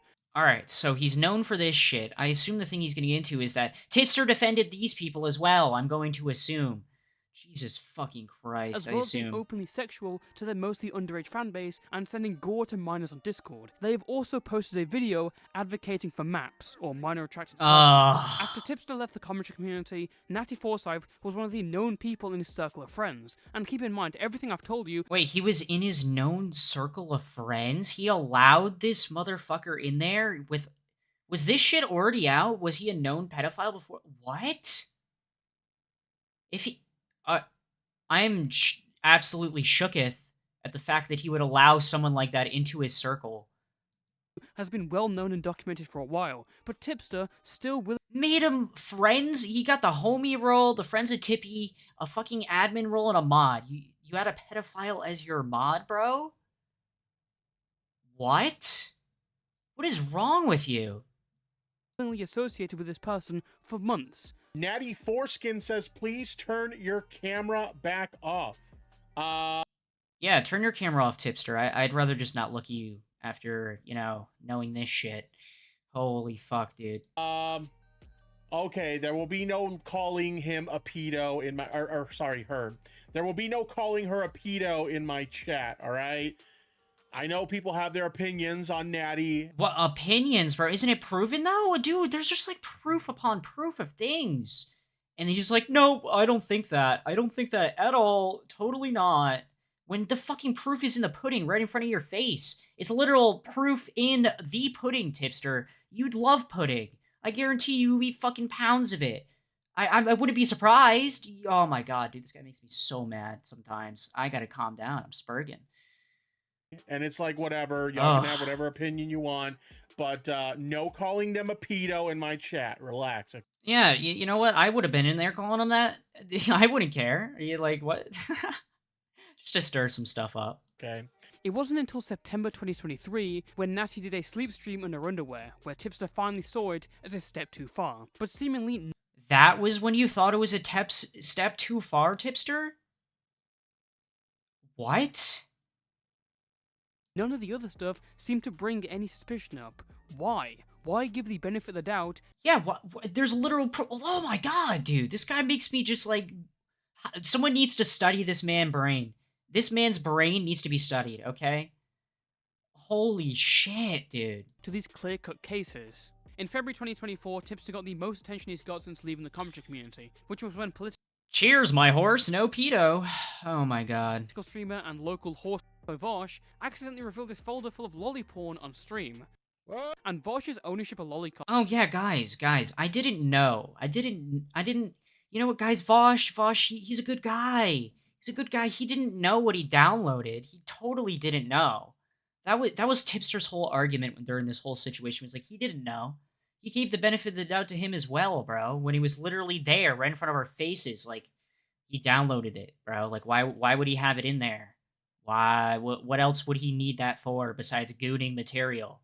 Like what else would it be for? All this side profile?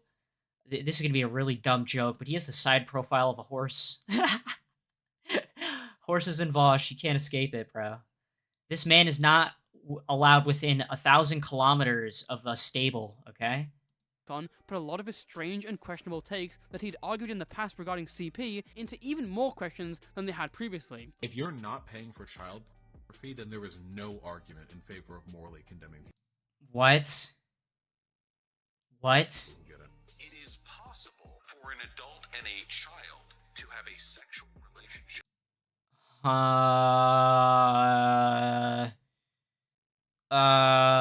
Oh my god, dude. Lock him up. Lock him out. Lock him up. Before the Lock him folder up. leaks, these takes were excused by some of Vosh's defenders because no one had any evidence that he was ever attracted to children, and they were all just used in theory to counter other moral arguments. But then the folder got leaked and people started getting really weirded out. One of the people who noticed this was Ethan Klein of H3H3, who decided to go on stream and make fun of Vosh and his takes to thousands of people. But Tipster decided to... You know, I only have one fucking thing to say to that, and that is... Where is it? Where is it? You know, I'm just gonna have to say it. Pedo! Pedo! Pedo! Pedo! Pedos everywhere! What's going on here? Drop his take, dying on Lolly Hill in defense of Vosh a year after his defense with Rum, saying the same shit as before, we don't know the age, even though people have found the images, and it looks like a child. Tipster's take was, let's laugh and move on, and then Keffel sided with him. H3 responded by being like, that's pretty weird, and then Keffels and Tipster made this issue about lolicon into a trans issue. It shouldn't be acceptable for people who are supposedly leftist or progressive to pedo jacket trans people. We are already the target of that from the right. Incredibly Bro, what do you mean? It's clear and cut, dude. The dude likes, you know, he wants to be a horse and, you know, do things with children. That's like, it's clear and cut, dude. You should understand this. It's not that hard of a concept to understand. Jesus Christ. Disappointed. Well, it shouldn't be acceptable for people who are supposedly leftist or progressive to pedo jacket trans people. We're already the target of that by the right. Incredibly disappointing to see from people who should know better.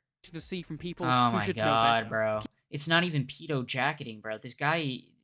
Wait, who are they even talking about? Keep in mind, H3H3 never said anything about trans people. Exactly, he never said that. He was literally quote-unquote, big quote-unquote, pedo jacketing fucking Vosh, bro. No, he's just a pedo. Or, you know, very, you know, in my opinion, he is. Sorry, not sorry to the Vosh fans out there. Don't care. If you got something like that on your computer, maybe you should delete it, or, you know, do something else with your life, you know, or get rid of it, you know, get rid of the life. It's just Jesus Keffels that brings Christ. it up. After this gruesome twosome got bodied by Ethan Klein, more people started to dig into Tipster's past and all these weird takes we've gone over, resulting in a video where Tipster addresses all of these and doubles down on his Chris Tyson take, ending in this cringy bit where he throws out all the tippy tunnel vision double down. This situation has honestly ruined anime for me so much that I never want to watch anime again. I don't want anything to do with anime. I got my waste bin here, and I got. I know damn well he took those out of the Some of wastebasket. my I know damn well he took those out of the wastebasket after his stream and fucking put him back on his shelf. Ain't no fucking way. Anime.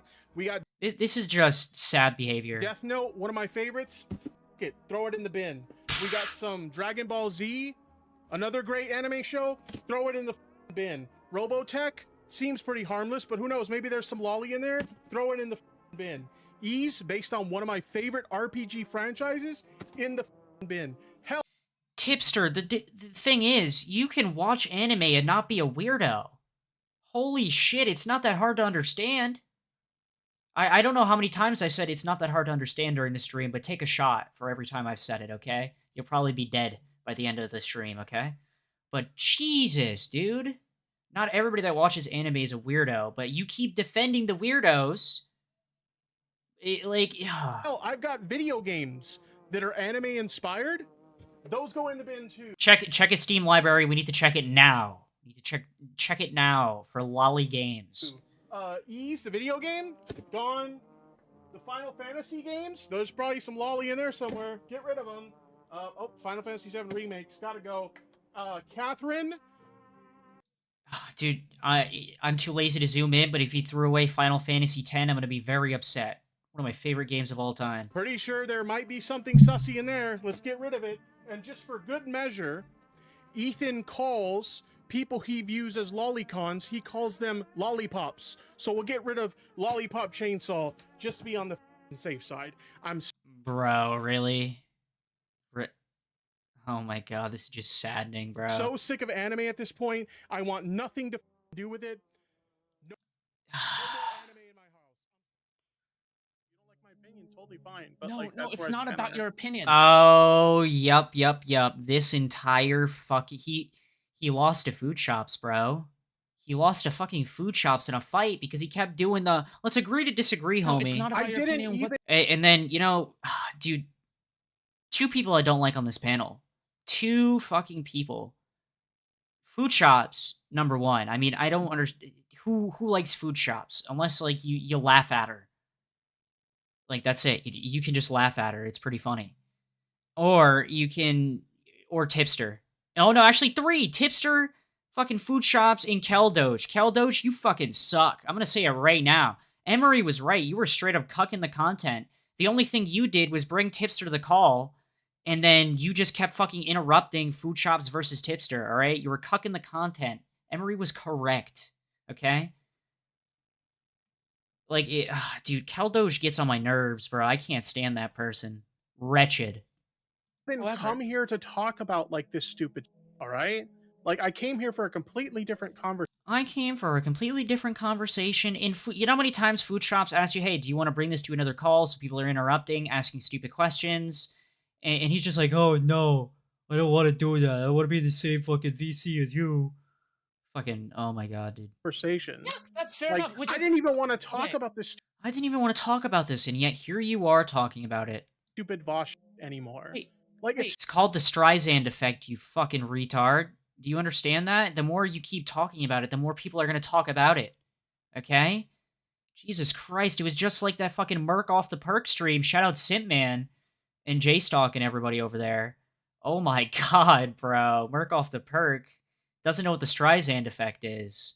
Anyways, derailing. Let's continue. So like I think Okay, what's really that's fair, annoying to that's me fair, is like that's fair. people misrepresent like what I say is They'll me misrepresent defending what I Lolly, say. and I'm not defending like Lolly, okay? Like I think it's Yes, but Tipster, by you defending the people involved in the situation with the lolly, you're indirectly defending the lolly consumption. Yeah, it's, oh my god, bro, it's common sense. Use your brain. Get the gears rolling. Just like you roll down the hill, okay? it's like yeah, it's really f***ed up that some people like engage with this for sure, but like I don't I'm not defend this saying defending Lolly, right? I'm saying you're defending the sweeping. Look, Yeah, see, the sweeping, yes. He sweeps for it, so he's indirectly fucking, yeah. told you it was a bad idea for me to come The fact I'm even agreeing with Food Shops right now should fucking say something, dude. on this Joe, and like I'm out of here. Now, when you line up all the people that Tipster's defended, it makes him look like a pretty weird. Oh yeah, it does. Oh yeah, yeah, yeah. And then he gets mad that people call him a pedophile, dude. You should, like, bro, like you wonder why people call you that. Guy who you wouldn't trust around your kids. And I see why people think about it like that, especially considering Tipster has accused others of the same thing with barely any basis. But despite all this, from the bottom of my heart, I don't think Tipster is a lolicon or a pedophile. I think he's a leech. Tipster's entire career has just been feeding off people who have more influence or more talented Agreed. until they get tired of coddling him after he continues to make dumb mistakes. And then at the first opportunity, he will strike and change teams. It's a pattern that's been going on since 2019. Tipster has never stuck to his morals. All that he's been doing for years is fitting in, and he's still doing it right now. The reason I don't think he's a lolicon or a pedophile is because 3 out of the 4 people he's defended are trans, and with the other one, Vosh, he started with using trans people as a shield for him. Tipster does not care about what these people have done. Yes, because he's a grifter and he parrots. He's a chameleon. He has none of his own thoughts, bro. It's ridiculous. Whatever fucking audience, he just panders to an audience. He cares about who these people are. And if Tipster really wants to help the communities that he cares about, the first step he should take is getting a new hobby that isn't YouTube, because he's garnered such a reputation that anything he associates with has the stamp of an... Oh, speaking of Rainbow Passage, Tipster, hashtag Triton News, Tipster was disavowed by Rainbow Passage the other day. He blocked me in, whatever that woman's name is, her chat the other night, because I mentioned his Kiwi Farms thread. He really doesn't want anybody to know about that thread, which is kind of funny. I wouldn't be surprised if he tries to cover it. He's been covering it up. He's been trying to cover it up, and it's just not working, dude. It's not going to work. Untrustworthy, weird, vindictive, emotional man-child with a history of hypocrisy and defending lolly porn. Or you can just not listen. Alright, guys. I'm done with this. I'm going to take, like, a small, tiny break, maybe about less than 5 minutes. Probably 5 minutes. I'm going to go get a drink real quick. I need some water in my system. I need to, refresh my brain, after having to sit through this fucking slogfest. Great video by Toastify, by the way. I need you guys to go like and subscribe to Toastify because this was a good video. I will be back in a second.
All right, I'm back, folks. I'm back. I got my water in hand, feeling refreshed.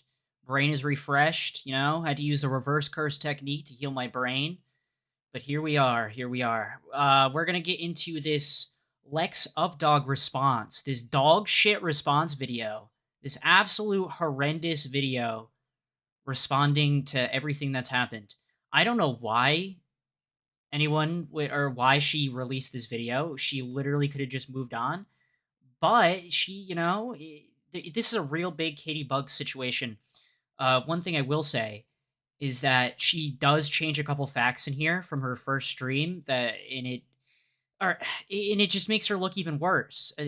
The people defending her on Twitter, actually, let's get into this because let's get into this Chris the Narc thing, okay? Let's get into Chris the Narc talking about this. She's liking tweets here.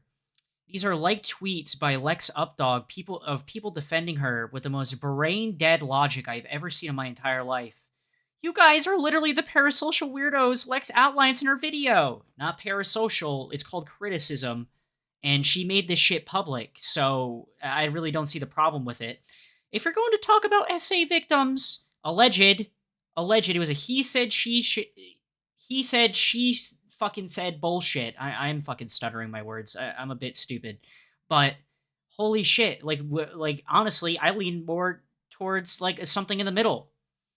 Because that's usually how this works in these types of situations, like, but I do lean towards more like she didn't. I think it was more of an awkward sexual thing that happened. That's what my opinion on it is, like, personally.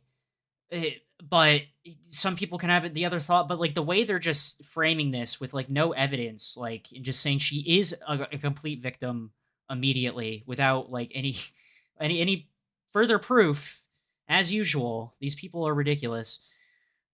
Online, find an original and respectful way of doing so. You can disagree with her other statements, but still respect her for sharing her story. Like, that's what people are doing. They're fucking doing that, bro. They're making fun of her and they're criticizing her. Womp womp. You brought this to the internet. People are gonna fucking criticize you or make fun of you. You gotta understand this. Hope people actually watch the video this time around and give you the support you deserve, Lex. Ah, brother. These people fucking stink, dude.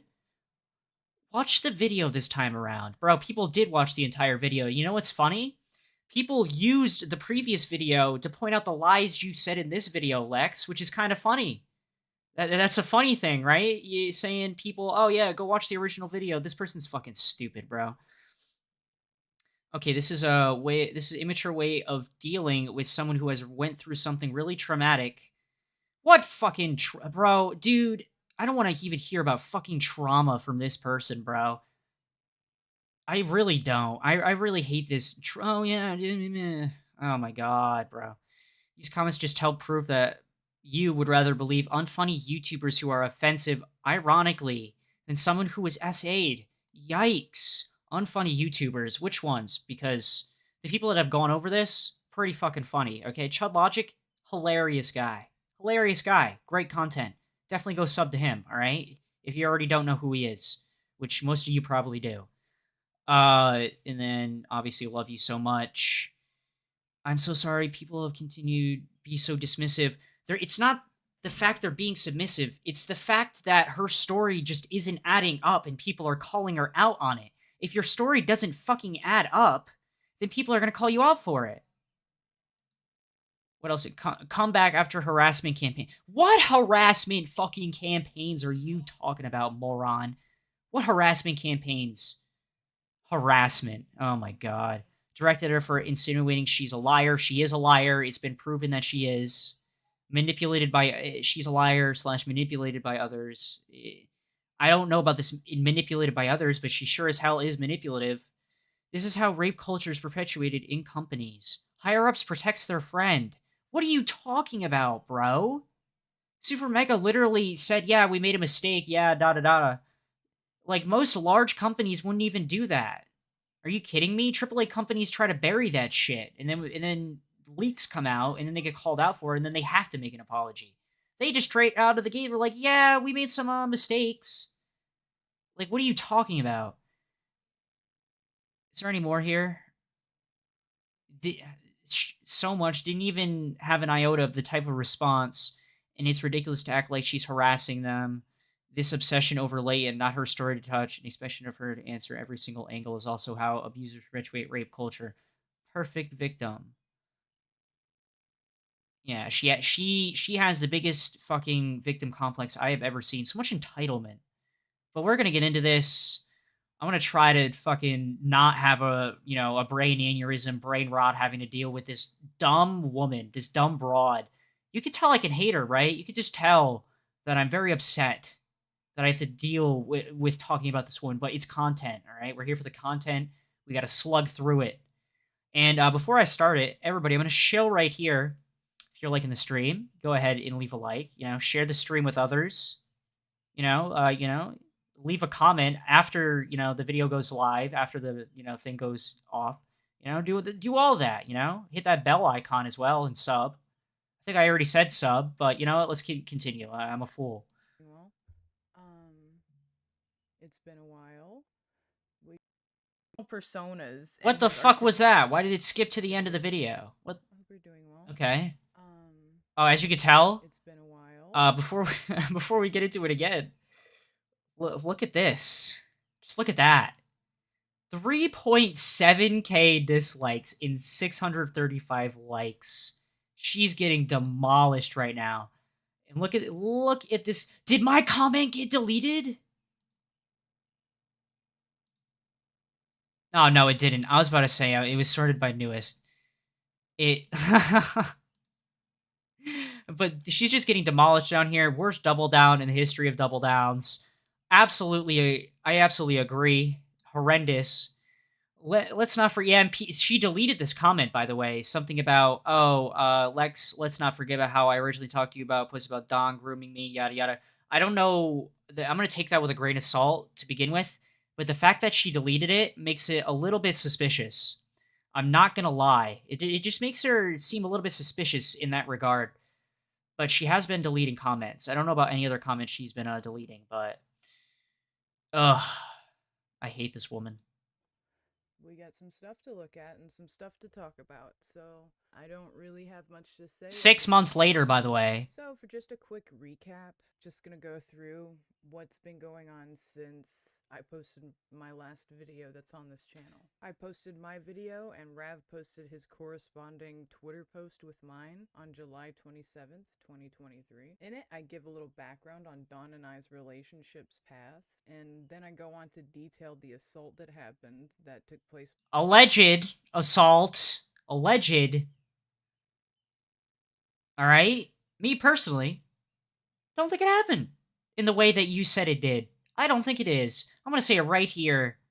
I'm not gonna give you an iota of, fucking decency here. I do not care at this point, dude. With the shady shit you've been doing, why would I believe anything you have to say after this, alright? It's like the boy who cried wolf. Why would anybody believe you after your story doesn't add up in certain places? Makes no sense. By Dawn, how I tried to handle it with him offline, and I go into explaining why it took 2 years to say anything, by going into detail about the events afterwards. I go into Matt and Ryan's reaction, or lack thereof, and detail lack of reaction. Their lack of reaction. Okay, yeah, sure. Their dishonesty towards me after. Bro, everything she's saying, she's done. It's just a lot of projection coming from this woman. It's ridiculous. After coming forward about the assault by Dawn, asking with help to avoid him, and the subsequential attempt to make out without my consent or knowledge at all by Matt and Ryan. I go on to detail the events that led me to realize that their actions were on purpose and dude, I can't, bro. I don't know if it's the amount of weed this person smokes, but she talks in just a slow, just sluggish type of way, and I just can't. My brain, we're going at 1.5. I can't. I'm gonna have a fucking brain aneurysm if I have to listen to this person anymore. I'm gonna lose IQ points.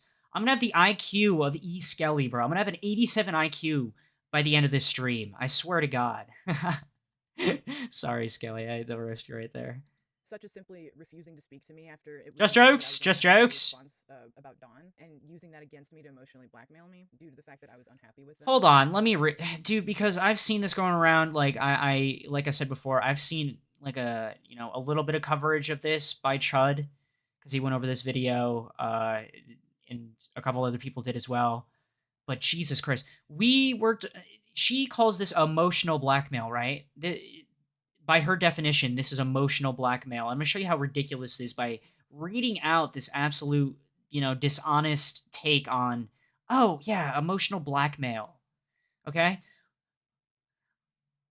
We were told that y'all are still upset with how. Oh, is this Ryan at the night of the birthday? All right, handled the dancing machine. Is that true? All right, that's a question. That's a first line, first paragraph, a question. No blackmail involved. Asking a simple fucking question, okay?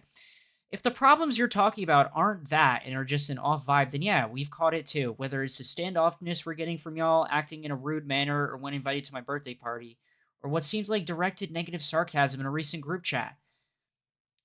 Dude, this is blackmail? If this is blackmail, I'm the president of the United fucking States. Sliggins 2024, everybody. I'm gonna need you to put your votes in right now. Oh my god, dude.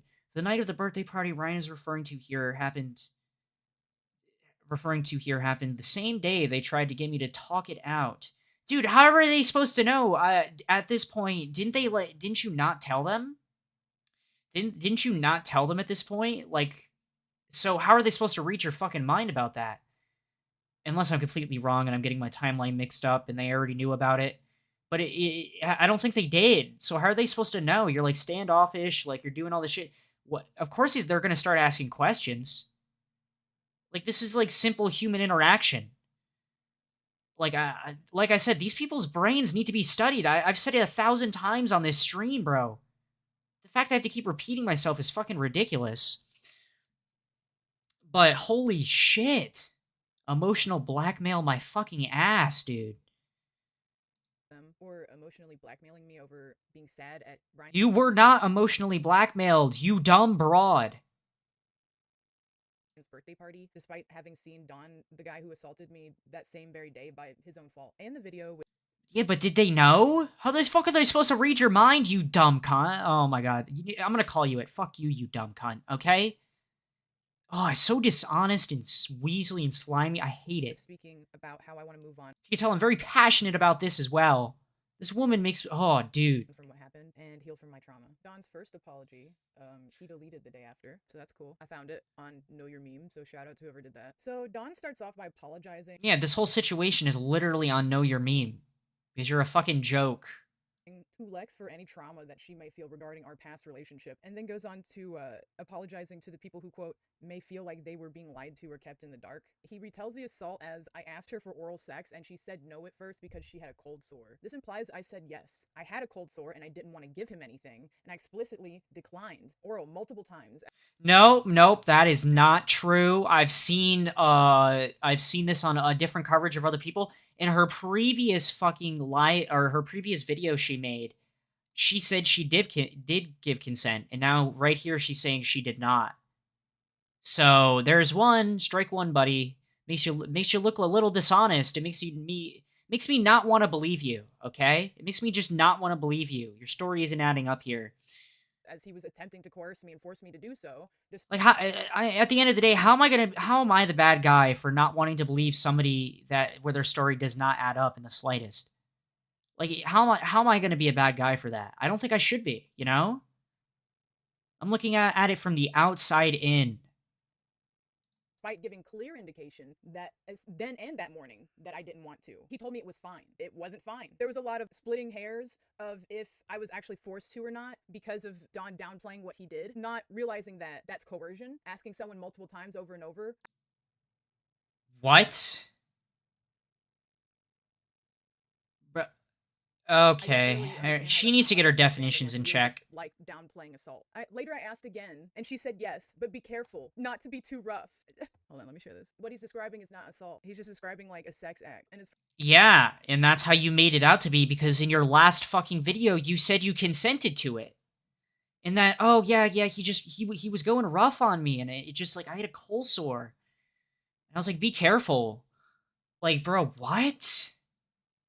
First post, he says, quote, during the intimate act, I had pushed her down on her head, after which she recoiled and told me that I was being too rough. During this time, I was under no impression that— Alright, to be honest with you, I don't know if I'm getting the timeline wrong again, because my brain is confuzzled when it comes to this woman.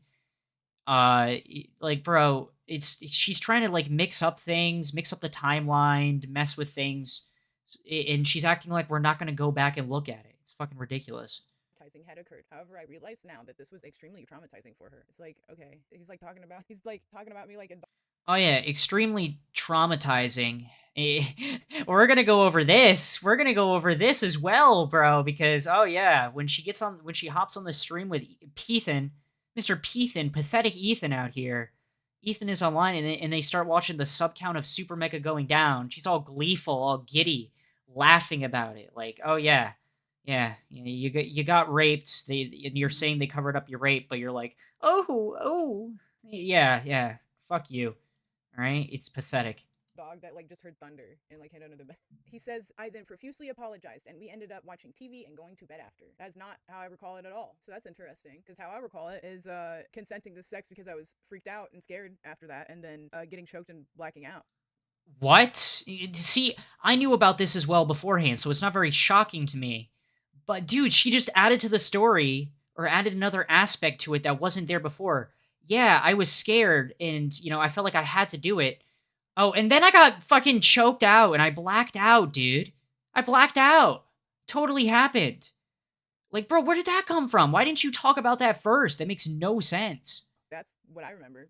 So that's interesting that you don't remember such a discrepancy. Very cool. Yeah. It seems like you forgot too, because you didn't mention it in the first place. Don goes on to speak about our relationship after the assault, explaining that our relationship seemed to have not changed. Don in his post describes going home. Yeah, isn't there literally evidence of you still wanting to go see him? If you felt so uncomfortable, why did you want to go see him again?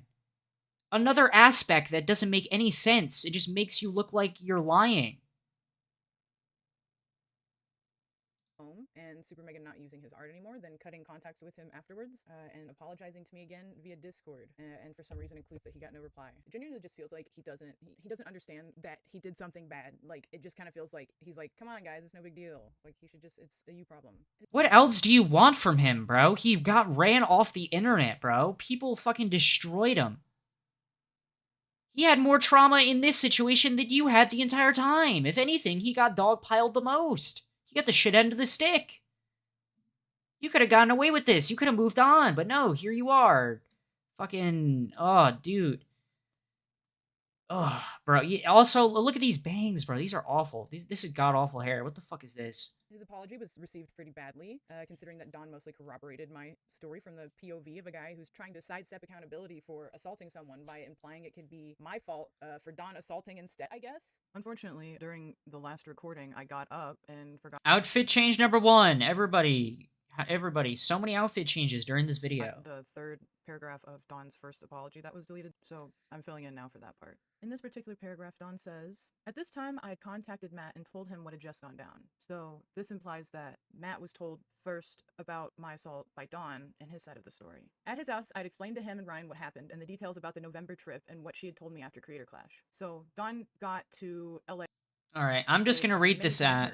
So Don's side of the story was the first one to be heard. Don goes on to say, after that, I was staying over at his place for the next couple of weeks. Don's stay at Matt's house was around May 23rd to June 14th, the day that I saw him. Don got to the office a couple days before the day I saw him. Later, Matt had told me that he had made some arrangements for his friends to sleep over at his place, moving me to stay at the office.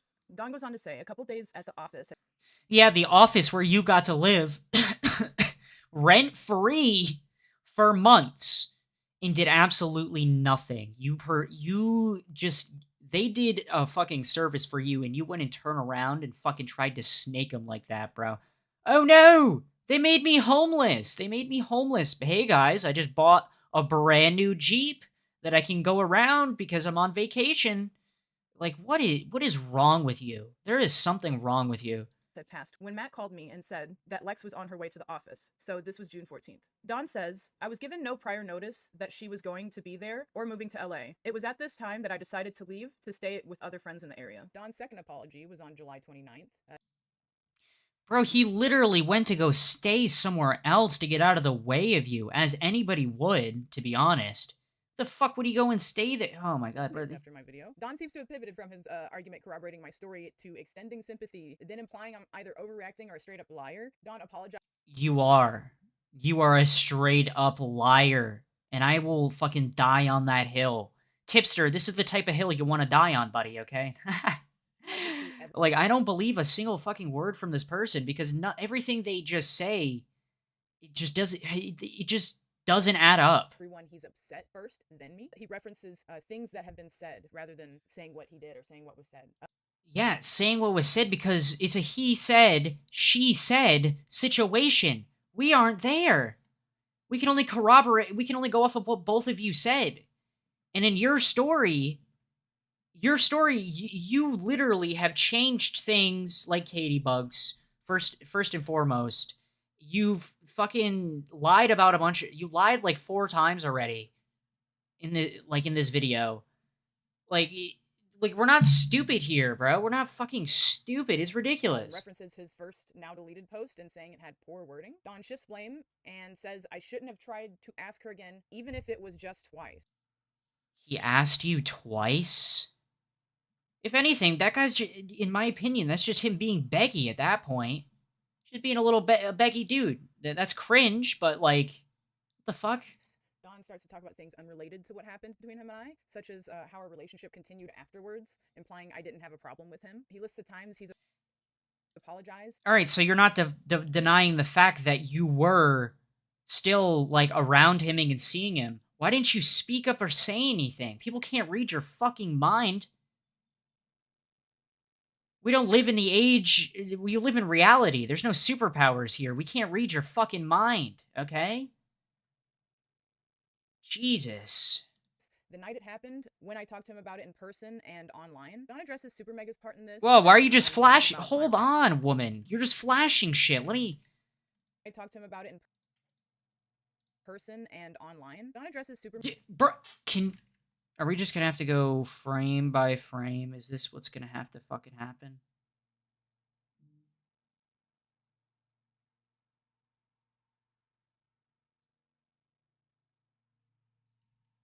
Supermega's part in this, that he was not... The night it happened continued afterwards, implying I didn't have a problem with him. He lists the times he's apologized. The night it happened, when I talked to him about it in person and online. There we go. Jesus Christ. It was like it was in a fucking QTE fucking event in a video game, bro. I had to, like, stop it at the right moment, press the right button. Like, Jesus Christ, why are you flashing this shit so fast on screen? Are you afraid of people reading this? Because I'm about to right now in my smooth, jazzy radio voice. Don. Hey, I know you don't really want to hear from me, but I just want to say I'm sorry about the trip and everything before that. I had no idea how you felt about things until you had to tell me in person, and even then I was too stupid to comprehend anything. I just really want to say I'm sorry about putting you through this. All I can really say is that I didn't mean for this to turn out this way again. I'm sorry for everything. I think Don is referencing these messages sent on August 2022, okay? Supermega's part in this, that he was not... As for what Supermega did, I had no idea of their actions until recently was given to no indication that she would be coming to either Supermega office or Matt's house on both occasions, and it was never my intention again to upset her with these events as well. We stopped having any contact after I was asked to leave abruptly. And you know what he did? He left abruptly. He left it alone. And this... Oh my god, dude. About my rival... Like I said, nobody can read your minds, like... to the dude. Supermega office. He mentions Matt's house, but I didn't go there during his stay. Don addresses my mentioning of Cassette Girl being based off of me and decides to imply I'm lying. He does this by saying it was based off of a SoundCloud he was listening to in 2017, following up with the characters in... Oh yeah, I saw that in Chud's coverage too, and he brought it up on stream. Absolute bullshit this woman is claiming. I'm probably going to link Chud's stream in the description as well after this, and I'm probably going to link this Queeman, you know, pack watch that, fucking Ethan is online, pathetic Ethan did with, his girlfriend, Lex Updog. Lex, what's up, dog? Lex, I fucked up, dog. Alright? And they were just smoking on that super mega pack. Sweet aroma. And you know, and they were just having a good old grand time watching their sub count go down like a bunch of fucking losers, bro. Pathetic. Don must have not remembered telling me directly. And in that video, they make us weed smokers look pretty bad. Weed is for the end of the night, okay? Weed is for the end of the night. After a long day at work, bro. multiple times that she is based off of me. Oh. No way related to Lex. Don must have not Hold on, I'm fucking stupid. remembered telling me directly multiple times that she is. Okay, thank you for not fucking flashing it. You flashed it on screen, like, again. Holy shit, dude. I can be your cassette girl reference model for you if you want. Yes, I based your body type of you anyway. I remember. Oh, okay. Based off of me. Don mentions the art he posted before his apology for some reason, I guess because people were commenting on it. It just seems like a really weird way of deflecting. Don then ends the post Deflecting. by talking about Sure. himself and his commission refunds he owes. The man who assaulted me essentially admitted that he did it a very roundabout, terrible way. I mean, obviously somebody that would do that wouldn't admit to it, but he corroborated my story and hit it in real time. And people caught on to it after he had deleted the first one that incriminated. Yeah, just like you've been trying to hide stuff, and you act like people weren't gonna go look at your last fucking video and fucking compare the two things you said on both of these things. And you've lied multiple times, bro. Him more and began to hold him accountable for being a weirdo and a creep and lamenting his wrongdoings because they liked his art or respected him. And the replies to me at this time were condolences, messages of encouragement, and confusion about how this happened and why, which, yeah, me too. Which you didn't fucking deserve. I don't think you deserved any of that fucking shit. Fuck you. Fuck you. Oh, I'm so sorry. I'm so sorry you had to go through this. Fuck you. You don't deserve that. In my humble opinion, I don't think you deserve that at all. Honestly, after this time, it gets a little weird though. People immediately jumped onto it on YouTube, so that's the first thing that's weird. Justin sent me a DM on July 28th, which was, what is it? It's the day of Don's first apology. He expressed guilt for not knowing what happened between Don and I. He expresses concern for everyone involved and went into detail about his past with Matt and about how he felt groomed by him and groomed into bad behavior from him by an early age. Kelly DMs me on Instagram on the 28th. However, I did not screenshot this. We weren't following each other, so it was a message request, so I forgot to open it, but now she has me blocked, so I can't. Good. Even if I want. Huh. I wonder why she blocked you, you dumb bitch. It's because you're dragging both of them into this, and the thing in the comments, like, look at this comment. There, people keep asking why they keep fucking bringing this Justin person into this. Justin and Kelly, like, why are you bringing these people into this? Wanted to. So there's that. No wonder why you're blocked. She thinks you're fucking insane. Same thing Justin was extending No. apology, and Like, I would block you too. You're insufferable and insane. Entitled, fucking weaselly little snob. That's what you fucking are. Probably very icky. Nick's first video corroborating You're my icky. came out on the 29th. Wretched. The second apology that Don made the day of. Pretty much in the video, he gives us a synopsis of mine, gives commentary while he looked at the supermega Reddit subreddit. Not really anything like, not really hard-hitting journalism. I don't really know what anyone expected from this besides just like hearing a summary of a 2-hour video in hindsight, because I feel like it got blown up way more than it did. Throwing your good old buddy Nick is not green under the bus. That guy's retarded too. I'm not gonna lie. So is Pethan Online. Your entire little group right there fucking sucked, okay? I'm gonna say it right now. You suck. It's like the only video that isn't like a right-winger guy that's like screaming about like OnlyFans or something. Right-wingers screaming about OnlyFans. What does this have to fucking do with you getting raped? What does this have to do with your fucking beef with Supermega? This whole thing is just to tear Don down even more, like, even though he's already gone. He's eviscerated. You made sure that happened. And not, like, what? You're just spouting off shit. You're just yapping at this point. Anyway, the next day, Jim apologized. Like, what? Why even include that? Who cares? And he starts trauma dumping. Actually, sorry. Oh, yeah, and this is one thing I'm really, like, she literally trauma dumps. You know, it's alright. It's alright if the woman is trauma dumping, but once it's the man, no, if it's a woman, it's fine, alright, you know? By her logic, this is this woman's logic right here. Lex Updog's logic of this. Oh, woman trauma dumps? Fine. Men trauma dumps? He's he's trauma dumping. Oh no. Oh no, you suck, dude. You know, yeah, stop trauma dumping. Ugh, pathetic. I hate that. That same day, actually, Jim apologized Disgusting. in the video. I have the link for it because he is DMCAing people. Anyone who re-uploads that video that is apologizing to me, the only one that's specifically an apology to me, he is DMCAing it for anyone that posts it. So I've okay. And it will go in the description. I don't care. If you do it, DMCAing sucks. And I will tell people that you did it. So it's up to you. It's just gonna Streisand. Yeah, but this guy sucks for DMCAing, right? Not gonna disagree with that. But what the fuck does he or this Kelly person have to do with any of this shit? Effect. It was sent to me. I have the file now. You shouldn't have said sorry or whatever you're ashamed of. Boost. All he said was, "I'm sorry you had to go through this." The fuck? Why are we going on this tirade? Now you're going after this guy. Bruh. Dude, I saw somebody in fucking Chud Logic's chat earlier. We should make just like a, you know, the dude, it's too funny. Somebody should make a registry for false rape allegations, and, you know, put this woman on the map. She needs to be on it. She needs to be on it, that's for sure. And giving me support? I don't know. He also trauma dumped in my text messages. He Who cares? Who cares? I don't care. I'm not reading all of that. He dealt with without warning. And Yeah. Oh, yeah, this dude gets assaulted, but oh no, it's trauma dumping. But when you get assaulted, quote unquote assaulted, allegedly, you know, everybody feel bad for me. You know, I got essayed. Everybody listen to me. But, you know, as soon as it's you know, this guy, it's trauma dumping. Yeah, okay, fuck you. Wretched.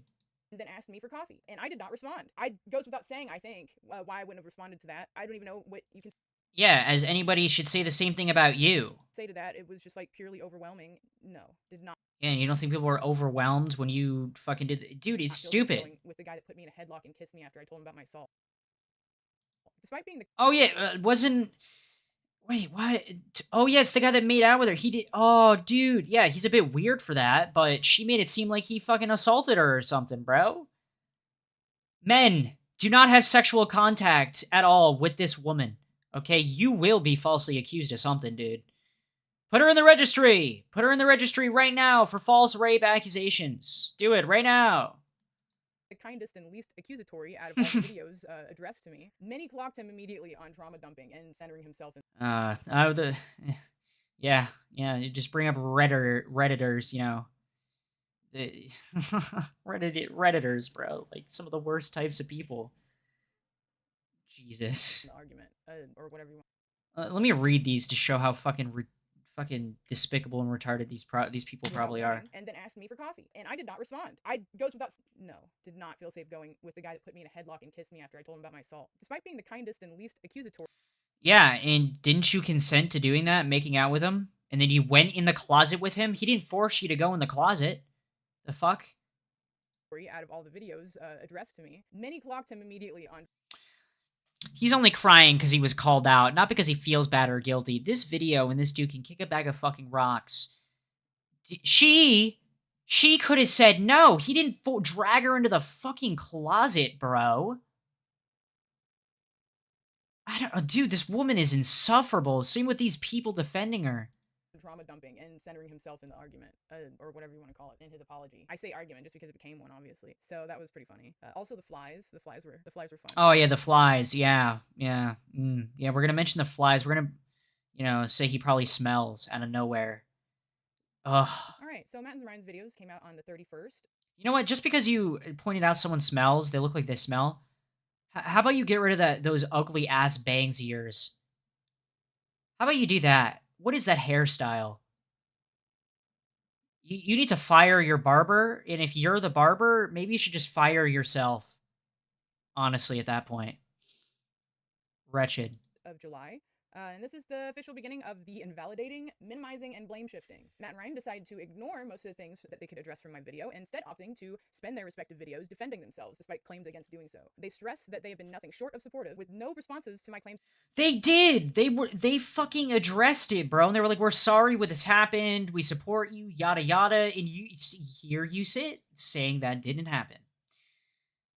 What are you on about? I'm losing brain cells having to deal with you yapping about bullshit because you're a liar. Of them having put me in bad situations because they neglected to be supportive, or neglected to be supportive. They literally apologized and were like, oh, we're sorry this happened, we believe you, yada yada, and like I said, here you sit saying that didn't happen, even though it did. Communicative, and having attributed them to even extending my trauma after my assault. And he goes on to imply that my... Oh yeah, but the other guy can't have trauma, but you can. Yeah, oh my god. Version of events are so far from reality that Matt felt the need to clarify multiple times that he wasn't trying to invalidate my sexual assault. The proof he uses to imply that my recollection of events aren't true are claims of him claiming that every quote I gave him, not in writing, was falsified. And when it comes to Rav's text, Matt shows Rav's text out of order, such as What is this edit? Just a black screen. Just a black screen with you talking. implying Rav was confused as well, Rav was also trying to figure out what had gone down. or using text of Rav saying it wasn't as serious to support his argument. Here you can see some text messages, but I have more context in the situation, by the way. Yeah, question mark. Yeah, it seems less serious. I could bring you up to speed. I mean, there it is. This was early on before first call with Lex. Isn't that what they're claiming, that he didn't know at first? Like he thought it was less serious? And here he is saying it. Well, what do you... What? What? between myself and Rav, where Rav is saying that he figured out a little more context on the situation at one point. These texts were sent when Rav had only heard Don's side of the story, which was rough sex. Matt goes on and lies and says that Rav told him first. I don't remember exactly, but I think Rav was the one who told me initially on my... Yeah, hence the word I think. I think. Which means, oh, I don't remember which person fucking told me, but here it is. Someone did tell me. You dumb bitch. Balcony one night, and he told me that Don had sexually assaulted Lex. When Rav was only told Don's side of the story. I know Don told you a version of the story to Matt. Was it on his balcony? I'm rewriting some of the video. I asked because he references first hearing about the assault before I hold him from you. And I know you asked Don about it as soon as you saw him. I'm asking to find out if you told him on his balcony, because if that's the case, what he's saying would mean he heard and believed Don's version, because he's the first one that came out with it before you came out with your fucking story.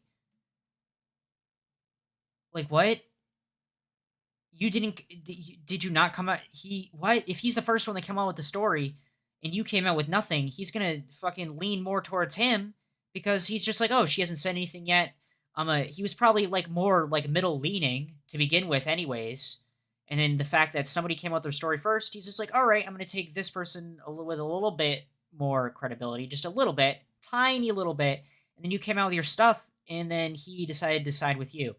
So, I don't get it.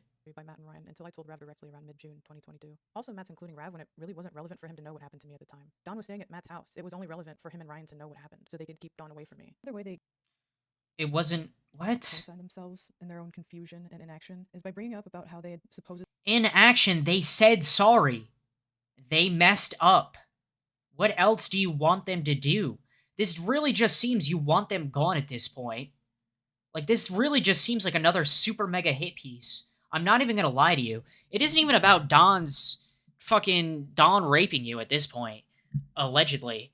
It's basically just another fucking wanting to tear Super Mega down. That's how I feel about this.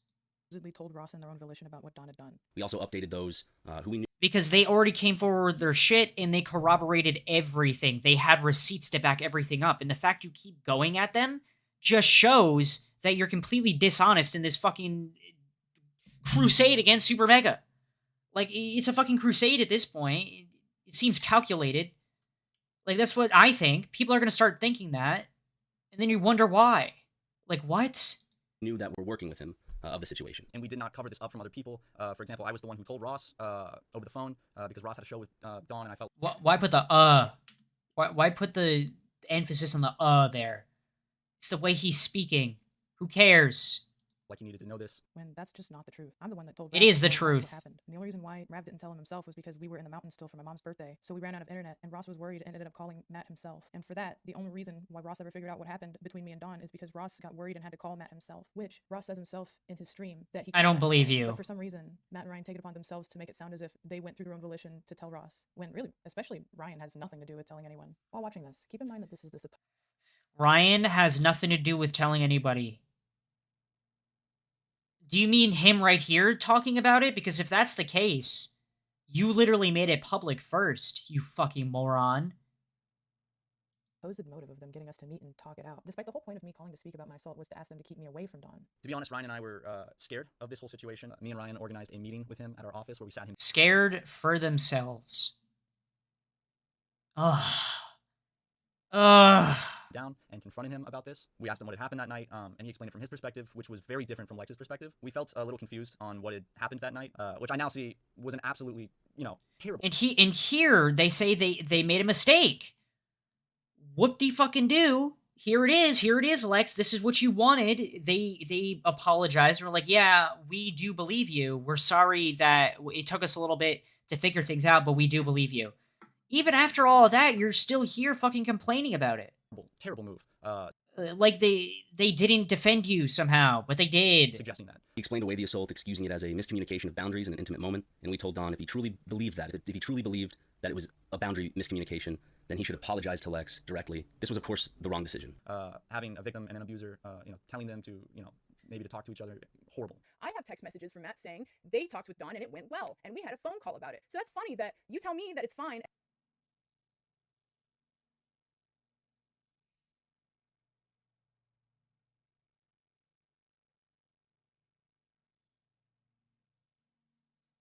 Feel free to call me whenever. I'll try later. So it was a good talk. What? And then you go on YouTube and tell the public that you were confused because Matt called me and told me as such and gave no indication of being confused. So they either lied to me at the time or they lied to you to change whatever you would think. The only one that has been, like, caught in lies here is you. The only one. You sit there all smugly, like, oh, these guys are lying about me. They're lying on my name. They're lying on my name. No, they're not. You've been caught in lies this entire fucking response. And in the first one, too. None of your shit adds up. And the whole time I was... And you sit here on your high horse calling other people liars, bro. The fucking audacity of this dumb whore. The wiser on what had actually taken place between him and Lex, and if I had known, I would not have invited him out to LA to stay with me. I would not have housed him. And then, despite going in depth about why they tried to get Don and I to speak, Matt says this. I never intended for them to come in contact with each other. As soon as I realized my mistake, I told Don he had to leave the office. Yes, there it is. I made a mistake. A mistake. He admits that it was a dumb idea. How fucking hard is it for you to understand this? Office, and for a little more context, here is me having a discussion with Rav where I'm realizing my mistake. I find it funny that Matt calls this a mistake so many times, considering... Because it was a mistake. Oh my lord. That I told him what day I would be in town. So it's really pretty much up to the viewer whether or not you want to believe him, which is a great excuse considering that he didn't actually... Which is a great excuse. It's not an excuse. I fully believe it because he seems sincere, unlike you. You have a good reason to do it besides selfish ones. Despite our delayed action on this, I do want to state unequivocally that Ryan and I never made any attempts to cover up a sexual assault or to aid Don. If Matt had admitted to knowing better, that means he would have been admitting to helping Don out. There's no world in which getting Don to talk it out with me is not helping Don out, especially when my call was...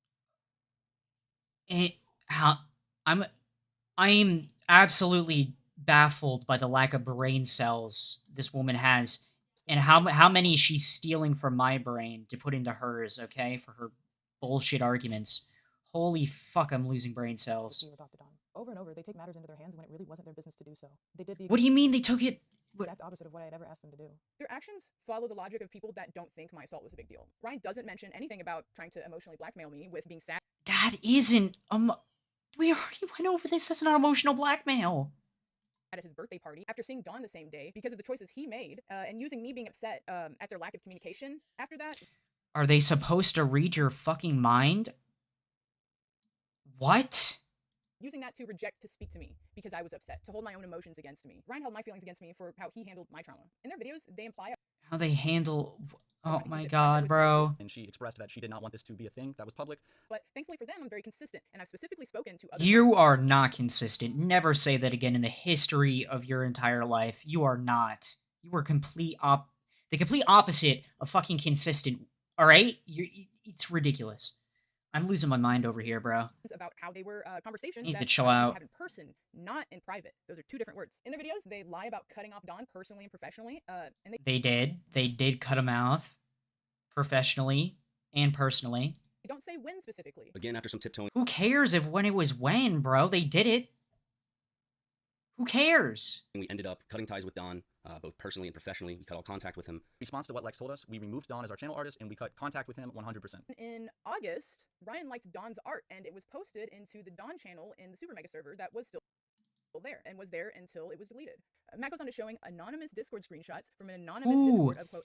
cares? He liked his art and he reposted his art because he liked the art. I don't understand this argument. Anti-supermega people who write, quote, child sexual assault fanfiction as proof of a conspiracy against supermega by Leighton and Tumad, who... Why is Tumad getting brought up? What? Is dead now. And also, he... What?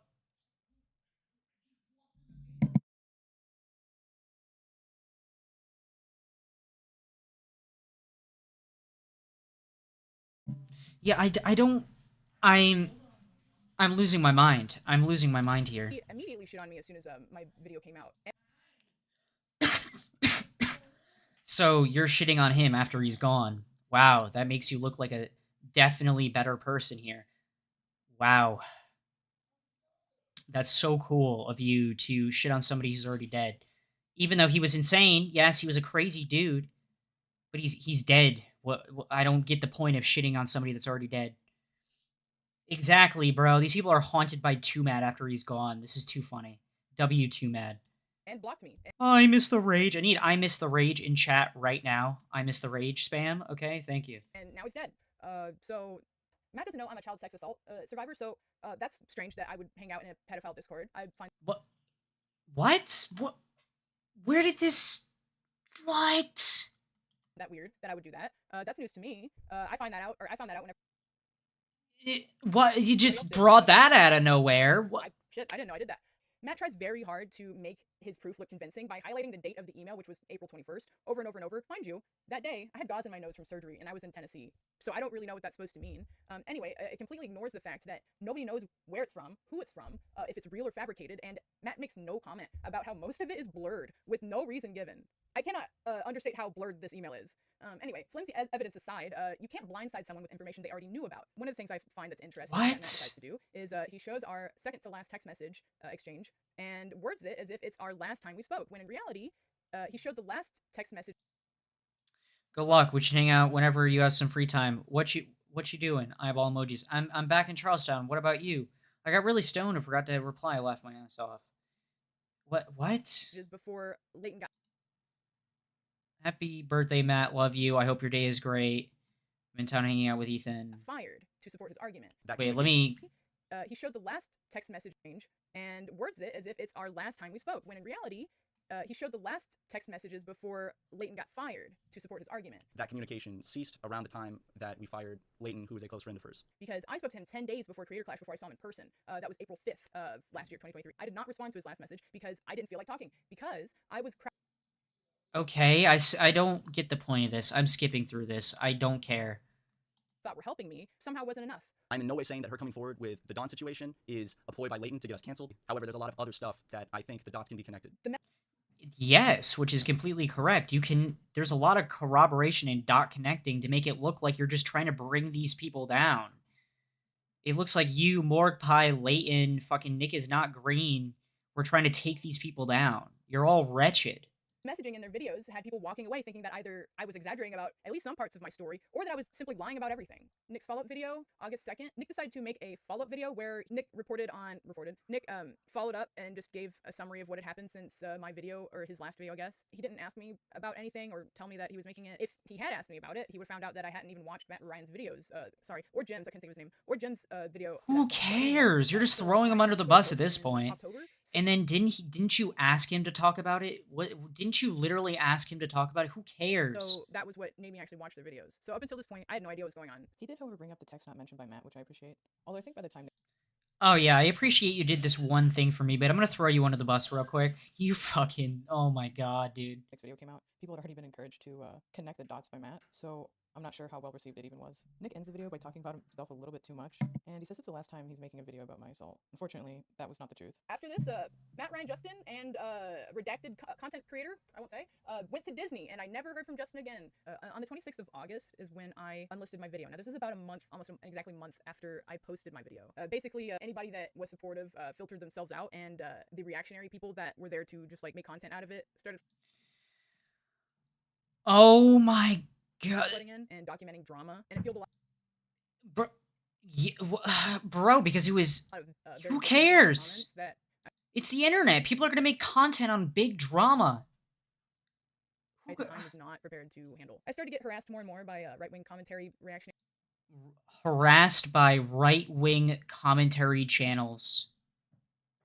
How many buzzwords can I throw into one fucking sentence? You weren't harassed. They were fucking critiquing your fucking video and pointing out the inconsistencies. Bastards. Anyway, getting awful comments when I was just not in the mental space to... Yes, you may have been harassed by some of those people, but it wasn't egged on by the big YouTubers and stuff that were criticizing you those right-wing commentary fucking channels, okay, that you quote unquote call them. Bro, I can't. This woman's frying my brain. Be able to handle them. And without having watched Matt and Ryan's videos until October, I was ignorant to the fact that they had pretty much spent the whole video defending themselves instead of saying anything supportive. And They did support you. They said they believed you. How many times do we have to go over this? pretty much saying I lied about almost everything except for the assault, and fueling pretty much all the talking points that came to the commentary community. Yes, because all those talking points literally point out that you are inconsistent. You're like, I don't understand what your problem is here, but that's what it is. It's not really harassment. It became pretty overwhelming. There were some rude comments. Boo-hoo, it's the fucking internet. For me, in the mental state I was in that I was still trying to heal from. So about The mental state I was trying to heal from. Oh my fucking god. month later, I felt that the video had at least served its purpose within like the people that would have wanted to see it, and so I privated it. I was ready to heal, as I had stated in my previous video. That was how I ended it. I was ready to heal and I wanted to move on, and so I took initiative on what I'd stated before. On the 26th, the same day I privated my video, Kelly messaged me on Twitter, and this one I do have a screenshot of. Yeah, they're checking in on you. Why are you, like, people were saying in the comments, why are you even bringing these two people into it? But she was checking in on me, let me know that I can talk to her, whatever. Kelly acknowledges that I must have been having a hard time, presumably in reference to the harassment I was doing, and offered reassurance and asked how I was doing. I updated her and told her that I was traveling and I was seeing friends and that I would have liked talking, and I asked to make a call, and she declined and said she wanted to keep texting, and I didn't really know what to think of that, so I didn't respond. What? I don't know really what to think of that. Maybe because they just don't want to call or they're busy at that moment, so they just decided to text you. Who cares, bro? You're just... What? And she later unfollowed me. I don't have a date for that, but if I... Good, I'm glad they unfollowed you, probably because they realized you're a crazy bitch. Get one because I have a screenshot of when I noticed. Since then, Don's blocked me, Kelly blocked me. Good. Around the same time, Don changed his username twice. Anyway, Ryan's Twitter. Yeah, because you fucking got these people to, like, absolutely destroy him online. That's the reason why you did that. He fucking changed his name. Who would have thought? Who would have thought he would have blocked the person that accused him and fucking changed his name so people didn't find him? Because in reality, he's the one that's actually getting harassed here, pretty much. By your rabid fucking stupid idiot fan base. It's oh my god, dude. Twitter post came on October 14th of last year, so 3 months after I posted my video and a month and a half after it had been unlisted. Despite claims of not trying to diminish my assault, Ryan goes on to make a post tagging everyone who he perceives as having wronged him, except for Don, the guy who assaulted me. He calls me a liar, everyone else a liar that spoke out on claims that we spoke on Daniel's suicide. Ryan uses angry, passive-aggressive language. Oh. I barely mentioned Daniel's name, liking it to having spoken badly on Daniel himself. Because you did. You used his death as a weapon. Which is absolutely wretched and disgusting of you to do. The fact you even brought him into that, it just makes me think you're a terrible human being. People cope with their friend's death. People, like, make jokes to deal with it, and that's perfectly fine. It's their friend, not yours. Like, who cares? Like, you are wretched and disgusting for even bringing up their friend and using him as a weapon. Using quotes and references to my post and video that isn't about Daniel, but another suicide attempt close to me that I mentioned several times in my 2-hour video. Also, the specific event is mentioned in the text post that summarizes my video on Twitter as well, just making it like pretty clear what I'm talking about. In this post, Ryan does not clarify any assumptions that he was making about my video description, whatever, saying whatever that means, assuming everything he didn't know about was about Daniel. For some reason, Ryan's retelling of events and quotes attributed to me are spaced out throughout the post, and in doing so, makes it seem as if I went on a tirade about how his friend committed suicide and not. Yes, you did. You used his friend as a weapon against him to take him down, bro. Like, oh my god. Part of my 2-hour video that is less than 15 seconds long. He passive aggressive. How does this person, like, live in the real world? How do they deal with reality? Like, oh, I'm homeless. Had money to buy a Jeep. Like, bro, this person, how do they, like, live in reality? Acknowledges that he did not want to talk about it, which I had no idea about aside from the fact that he rejected talking about things over a year ago. So I'm not sure how I would have known unless I could read your mind, Ryan. And despite that, Yeah, I could say the same thing for Ryan. How the fuck could he read your mind? My quote is attributed to Matt, to which you both had the same justification, to which I say, that's fine, but if you're going around being a douchebag and then you start telling people that didn't know your friend that killed himself that he was a coward, it's gonna be kind of hard not to take it as a actual... And here you are, still using him as a weapon. You are a sad piece of shit. Insult. My only ever way of having found out that Ryan was uncomfortable was when I read it when the rest of me and his 300,000 followers did. Rather than having the chance to have spoken to him in private before going public, an offer I've extended multiple times when apparently I shouldn't have. In this post, Ryan passive-aggressively demands I seek accountability, naming out the amount of views a video is... Oh, my dumbass didn't say it, but what's up, X6217. What's up, 6217? Hope your day is going good. Dream had, which doesn't really work for Ryan when he has more followers on every platform than anyone involved. You know, it really makes sense coming from the guy that was sexting fans that he doesn't understand power dynamics, though. Not very surprising that. What? Why? That you didn't learn much in 3 months if you were just throwing blame the whole time, because that's not indicative of a man Who cares? trying to change. Ryan doesn't mind going directly to Twitter about an unlisted video of mine to demand an apology for mean comments that some freaks, probably Destiny's audience, made on Daniel's memorial. Ryan makes it clear. So you're blaming... Yeah, Chemo Star. Look at the title. Look at the title of the video, Chemo Star, you fool. No, I'm just kidding. What's up, Chemo Star? I already went through the tipster stuff, Chemo Star. And now I'm on the other thing. But yeah. Oh my god, dude. Clear that he doesn't understand what accountability means. By passive aggressive, Yeah, neither do you. stating that he's taken his, now I need to take mine. Like, okay, for what? He doesn't even say for what. And so For what? For what? Oh my god. Oh my god, dude, this person's so fucking insufferable. It's unbelievable. Oh, hello, Ember. It's alright if you're late, you know? It'd be like that. oh, any idiot from a third person is going to be like, oh, she lied then. This was the second time he's held my feelings. Any idiot from a third party would think she would have lied then. No, we're just seeing through your bullshit. Against my feelings about him against me to guilt me to try and gain control over a situation. And I should have known that if Ryan was willing to hold my own feelings about my assault against me in private, that he would have no qualms with claiming everyone's a liar and using a trauma against me. Ryan's interpretation of me leaves no wiggle room for other interpretations, despite claiming not knowing, for example, why I took the video down, or not knowing if I have a history of the trauma of death at all, to assume that I would criticize someone's suicide in that way. You did. Like, there's no doubt about it, bro. Like, why are you even making this point again? It was wretched the first time you did it around. Like, why the fuck are you bringing up his friend? And then here you are doing it again. And she's like, well, you know what? You're acting like I've never had a death of my friend. Okay? You're acting like I've never been through that kind of trauma either. No, that's not what people are saying. They're saying, why are you bringing up his friend? Makes no sense.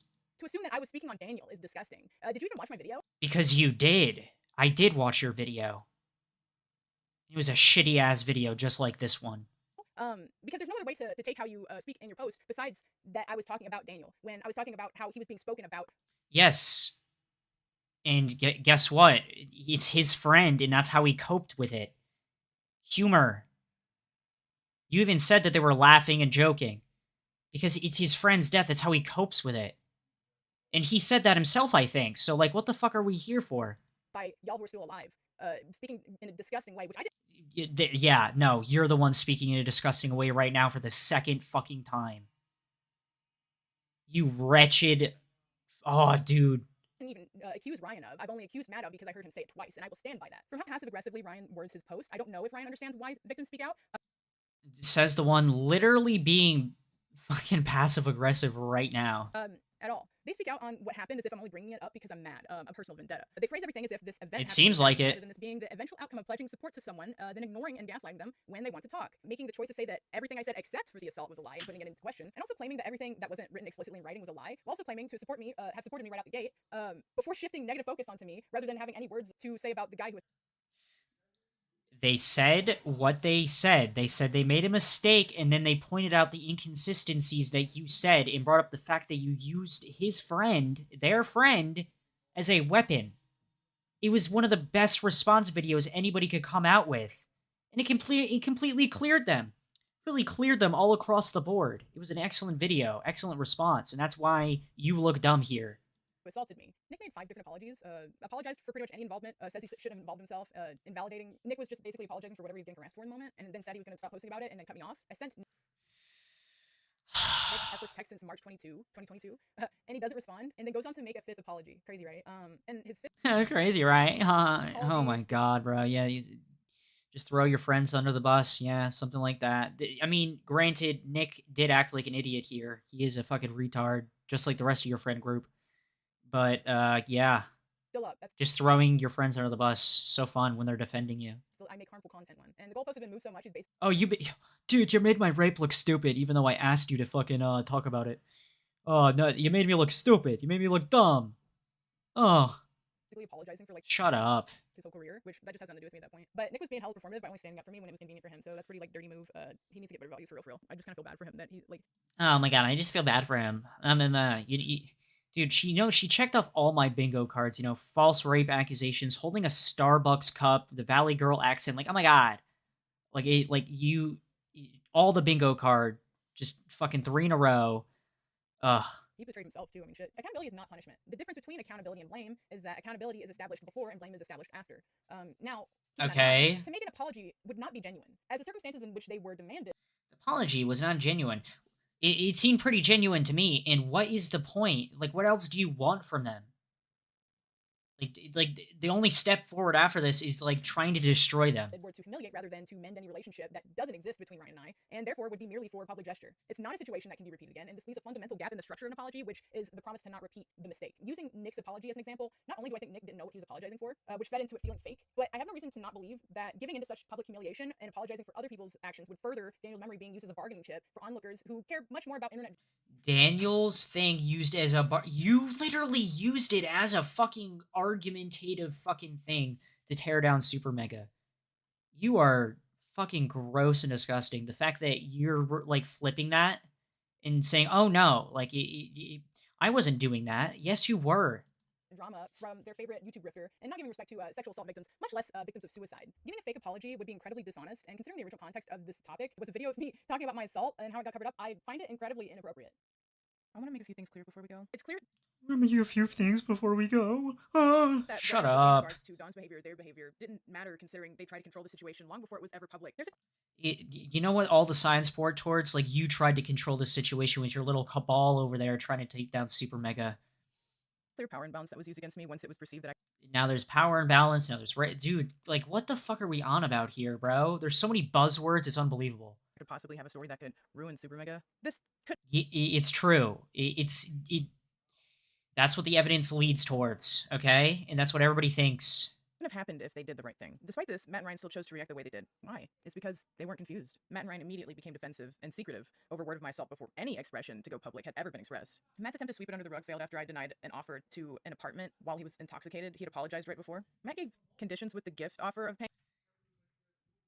He offered you an apartment and you're complaining about that? Didn't you say you were homeless? Like, at one point they made you like, what are we on about here? Oh, he tried to do something nice while he was drunk. Who cares? Paying for a place for me, which would have been me living alone in a city with no car, a city I was. And then you had no car? Yeah, and then you proceeded to buy a Jeep when you were quote-unquote homeless? Why don't you just bring the fucking Jeep? Why didn't you buy the Jeep when you got that free fucking apartment that they offered to buy you? New to, an apartment of which wouldn't have been paid by me or been in my name, except. Who cares? They're giving you a free place to stay. This would have been giving someone direct authority and financial control over me while I lived alone. Financial? What? They're holding them. What? So you're accusing them of holding this shit over your head, like oh, hey, we're gonna give you this apartment if you shut up. No, bro, it's because they're not assholes. Like, what? During my stay at their office, Matt and Ryan used the same motive for protecting themselves to monitor me and had their employees do the same. Once to monitor it, it's because you sat there not paying rent, not paying a single fucking dime, fucking trashing the whole place up, bro. Of course they had people looking after you, cleaning up after you. You're fucking gross. It was clear I wasn't simply letting my sexual assault go.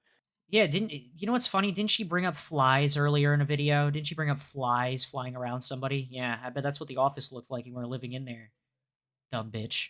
Their smear campaign began amongst people that I thought were my friends. This ultimately led to Matt and Ryan hearing through an employee that I was displeased about their response to Don before I could tell them personally, in which Ryan's response to this was to attempt to guilt me into silence over bringing it up. Don is an guilt you into silence? When the fuck did they do? They never did that. Admitted compulsive liar. He's a manipulator. He hides behind fictional personas and his artistic talents. He does not care about consent. There are two instances in which he has ignored a woman telling him no, then going on to apologize only after coercing them and assaulting them. This is a pattern of behavior that will not stop if others around him are constantly aiding and enabling and making excuses for him. Most likely, Don will get away from this fine, and many have wondered how. Don generally get away from it. Fine. He got destroyed by the internet because you decided to come out with your fucking story. What are you talking about? He got absolutely fucking dragged over the coals while you're sitting here all pretty in your room. You're fine. He's not. Speaking does not have a parasocial fan base in the same manner as Matt and Ryan. My condemnation of Don only influences people so far as people with morality, as I don't have parasocial fans. The true lack of accountability stems from a lack of condemnation from Matt and Ryan to Don. They did. They believed your story. I've said this like 80 times. Oh, well, They decide to focus on publicly shaming me for speaking out about what happened rather than simply condemn what took place. They knowingly use their social influence to shift the audience focus from Dawn and their actions to questioning my motives and shifting the blame onto me. Just like how you shifting the whole rape thing with Dawn to take down Supermega. You shifted it into take down Supermega. What does Supermega have to do with Dawn? I thought this whole thing was about how here's Dawn, how Dawn DRR. Yeah, okay. Whatever, dude. They totally lied about it. I've hidden from posting publicly for around as long as the man who assaulted me has, because the fans of the friends I trusted telling my assault about wouldn't stop harassing me daily. Harassing you. Harassment, folks. Oh, yeah. People are saying your story isn't adding up, and there's evidence to prove that it's not fucking adding up. Apparently that's harassment, guys. Despite this, many wonder why Dawn doesn't get as much flack and blame my timeline of my original video, because nobody realizes that Matt and Ryan don't focus on what Dawn did to me was wrong. They speak about how what they think I did was wrong to them. Matt and Ryan decided to get themselves involved further than what was ever asked, of which I had asked them to keep me away from Dawn in person. I was assaulted, and people who I thought were my friends covered it up to protect their YouTube channel. Those same friends then hid. Yeah, just like you did to Nick is Not Green, right? Asked him to, like, defend you, he does, and then he does it in a shitty way. And you're like, oh, I'm gonna throw you under the bus. Behind problems they have with other people to make it look like I had ill intentions by speaking out about getting assaulted and their actions afterwards. Because it came off of that way, okay? Do you get it through your tiny little pea-brain skull? That's how it came off. They use their own agendas of prioritizing their YouTube channel and having a good reputation to attempt to gaslight and manipulate me into silence. With their actions, Matt and Ryan Manipulate you into silence? What? and who've shown everyone from their videos the lengths they're willing to go to lie, manipulate, triangulate, gaslight, to cover for their own bad behavior to have you, the viewer, feel bad for them. Unfortunately, I allowed Matt and Ryan to manipulate me by my projection onto them of who they were, or rather, who I thought they were. Or rather, who they portray themselves as. I consistently gave them the benefit of the doubt even when it went against my own wisdom to do so, simply because we were friends. It wasn't until after watching their videos and how I saw that they had manipulated the story to their own benefit when I truly realized what was taking place. What did they manipulate? They said they believed your story and they made a mistake of, like, allowing Dawn near you. What else do you... Like I said, what else do you want from them, bro? I'm gonna lose my mind. The same self-serving motivations to further their career that was given from the very beginning. What I thought was internet gossip ended up being a direct cover-up, using an audience willing to reject reality for their version of it. Reject reality. It's a he said, she said situation. We don't know what the reality is.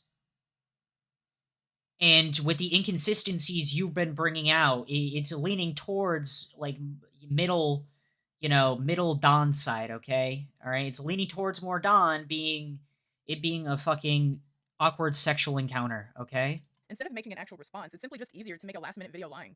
There's no need to defend yourself when your parasocial audience sees you as the reason why their favorite YouTubers stop posting. Matt and Ryan downplaying their actions, and even their own knowledge, leads people to be sympathetic to them through their own pre-established parasocial relationships. They lie to their fans who would have believed them and stuck around even if they had told the truth. And they use their audience's attachment to them against people who threaten them, believing that, despite overwhelming evidence of intent, their favorite content creators are just simply ignorant little boys. They're ignorant little boys. Yeah, sure. That's funny coming from you. Okay. Audience enables and infantilizes 30-year-old men they wish to protect from their own actions. Infantilizes 30-year-old men from their actions. Bro, what? This woman is insane. Matt and Ryan's act of feigning ignorance and convenient forgetfulness enables them to self-victimize themselves as a response to someone speaking out on being sexually assaulted, an actual crime. This upload falls on April, which is... If it's an actual... Dude, I shared a clip of Chud Logic the other day of him saying, "Why don't you go to the police, you whore?" That's my mood right there. Why didn't you go to the fucking police, you dumb whore? Then bring it to the internet if it's an actual fucking crime. And then I think she's about to bring up statistics that are bullshit, because the actual statistic that people lean towards is 12%, not 2%, by the way. She's just bringing up a fucking... You know those companies that will show statistics just to make them sell... Just to scare people into, fucking giving them money? Like organizations. Yeah, that's basically what this is.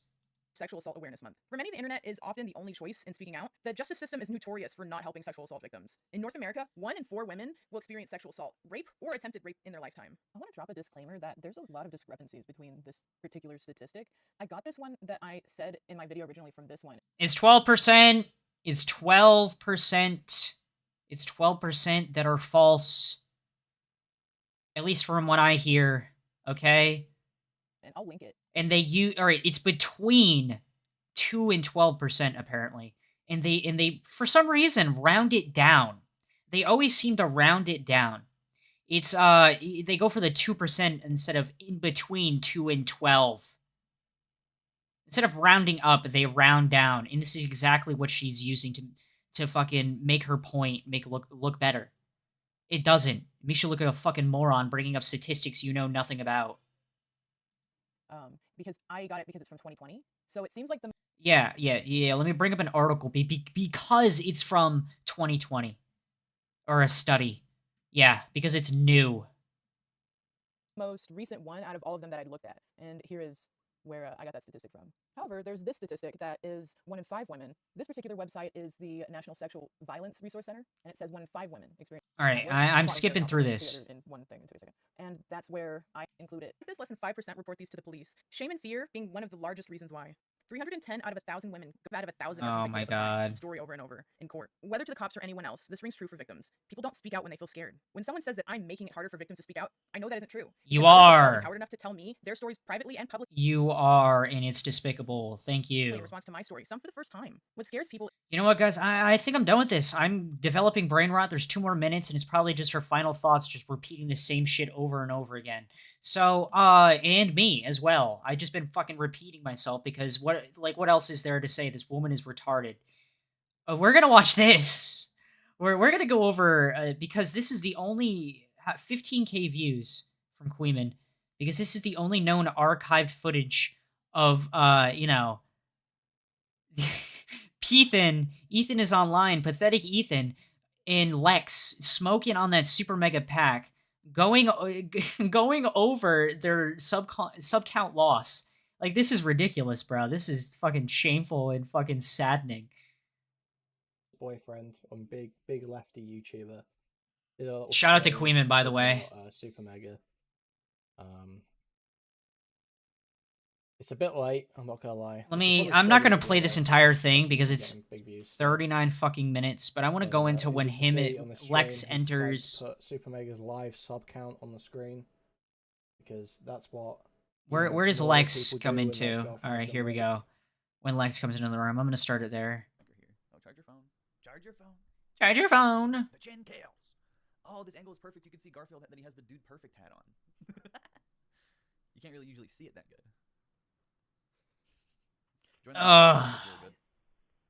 Elbel, thank you for the member. Bro, why does she look like Nick is not green right here? I'm not gonna lie. It's Nick Jr., bro. It's gender swapped Nick, bro. I've just noticed the nose ring as well, man. Oh. Queeman. Classic Queeman. Oh, she was just looking for my weed. My weed. You got it for me, actually. I did. Well, I got it for both of us. Fish. Yeah, alright. That's not what you said. Happy Sabbath. Don't work too Do you hard. think these people go like 5 minutes a day without like a joint in their hand? No, they don't. They don't. They make us weed smokers look absolutely terrible, okay? You know when I smoke my weed? At the end of the day, after work. That's when I do it. But these people probably smoke all day fucking long. Like, honestly. How are you getting on stream and it's just like we're 20 minutes in and they're on the second joint? The second joint already. Everyone. Oh yeah, I did say it's Sunday service. That's why they said that. I'm like, fuck you, happy Sabbath. Ozan, thank you for the 5. What is your take on the movie Everything Everywhere All at Once? My Christian parents thought it was stupid and weird. I've never seen it actually. Have you seen it? Everything Everywhere All at Once? What? I've never watched a movie before. Me neither. You think he sees his girl's ass more in real life or by paying for her? That's too funny, bro. I can't. Weeds Day. Weeds Day. Oh, brother. I'm cringing. You get the point. You get the picture. I can't go through any more of this. The stream has been going for 2 hours and 45 minutes. I think I'm gonna end it here because holy shit. I think I've said what I needed to say. These people, the fucking Lex, wretched person, end of discussion. Tipster, loser, L tipster as usual. Thank you for everybody that tuned into the stream today. Thank you very much. I don't know what I'm gonna do next. I gotta find some content to fucking do for next Monday's stream. I didn't last Wednesday. I said I was gonna do a Metro 2023 stream, but I didn't. because, you know, I passed out, I fell asleep, and I had to cancel it. But that's not going to happen this Wednesday. We're going to do a Metro 2023 stream on Wednesday. Like, subscribe, you know, share the stream. Thank you for everybody tuning in. And I am out.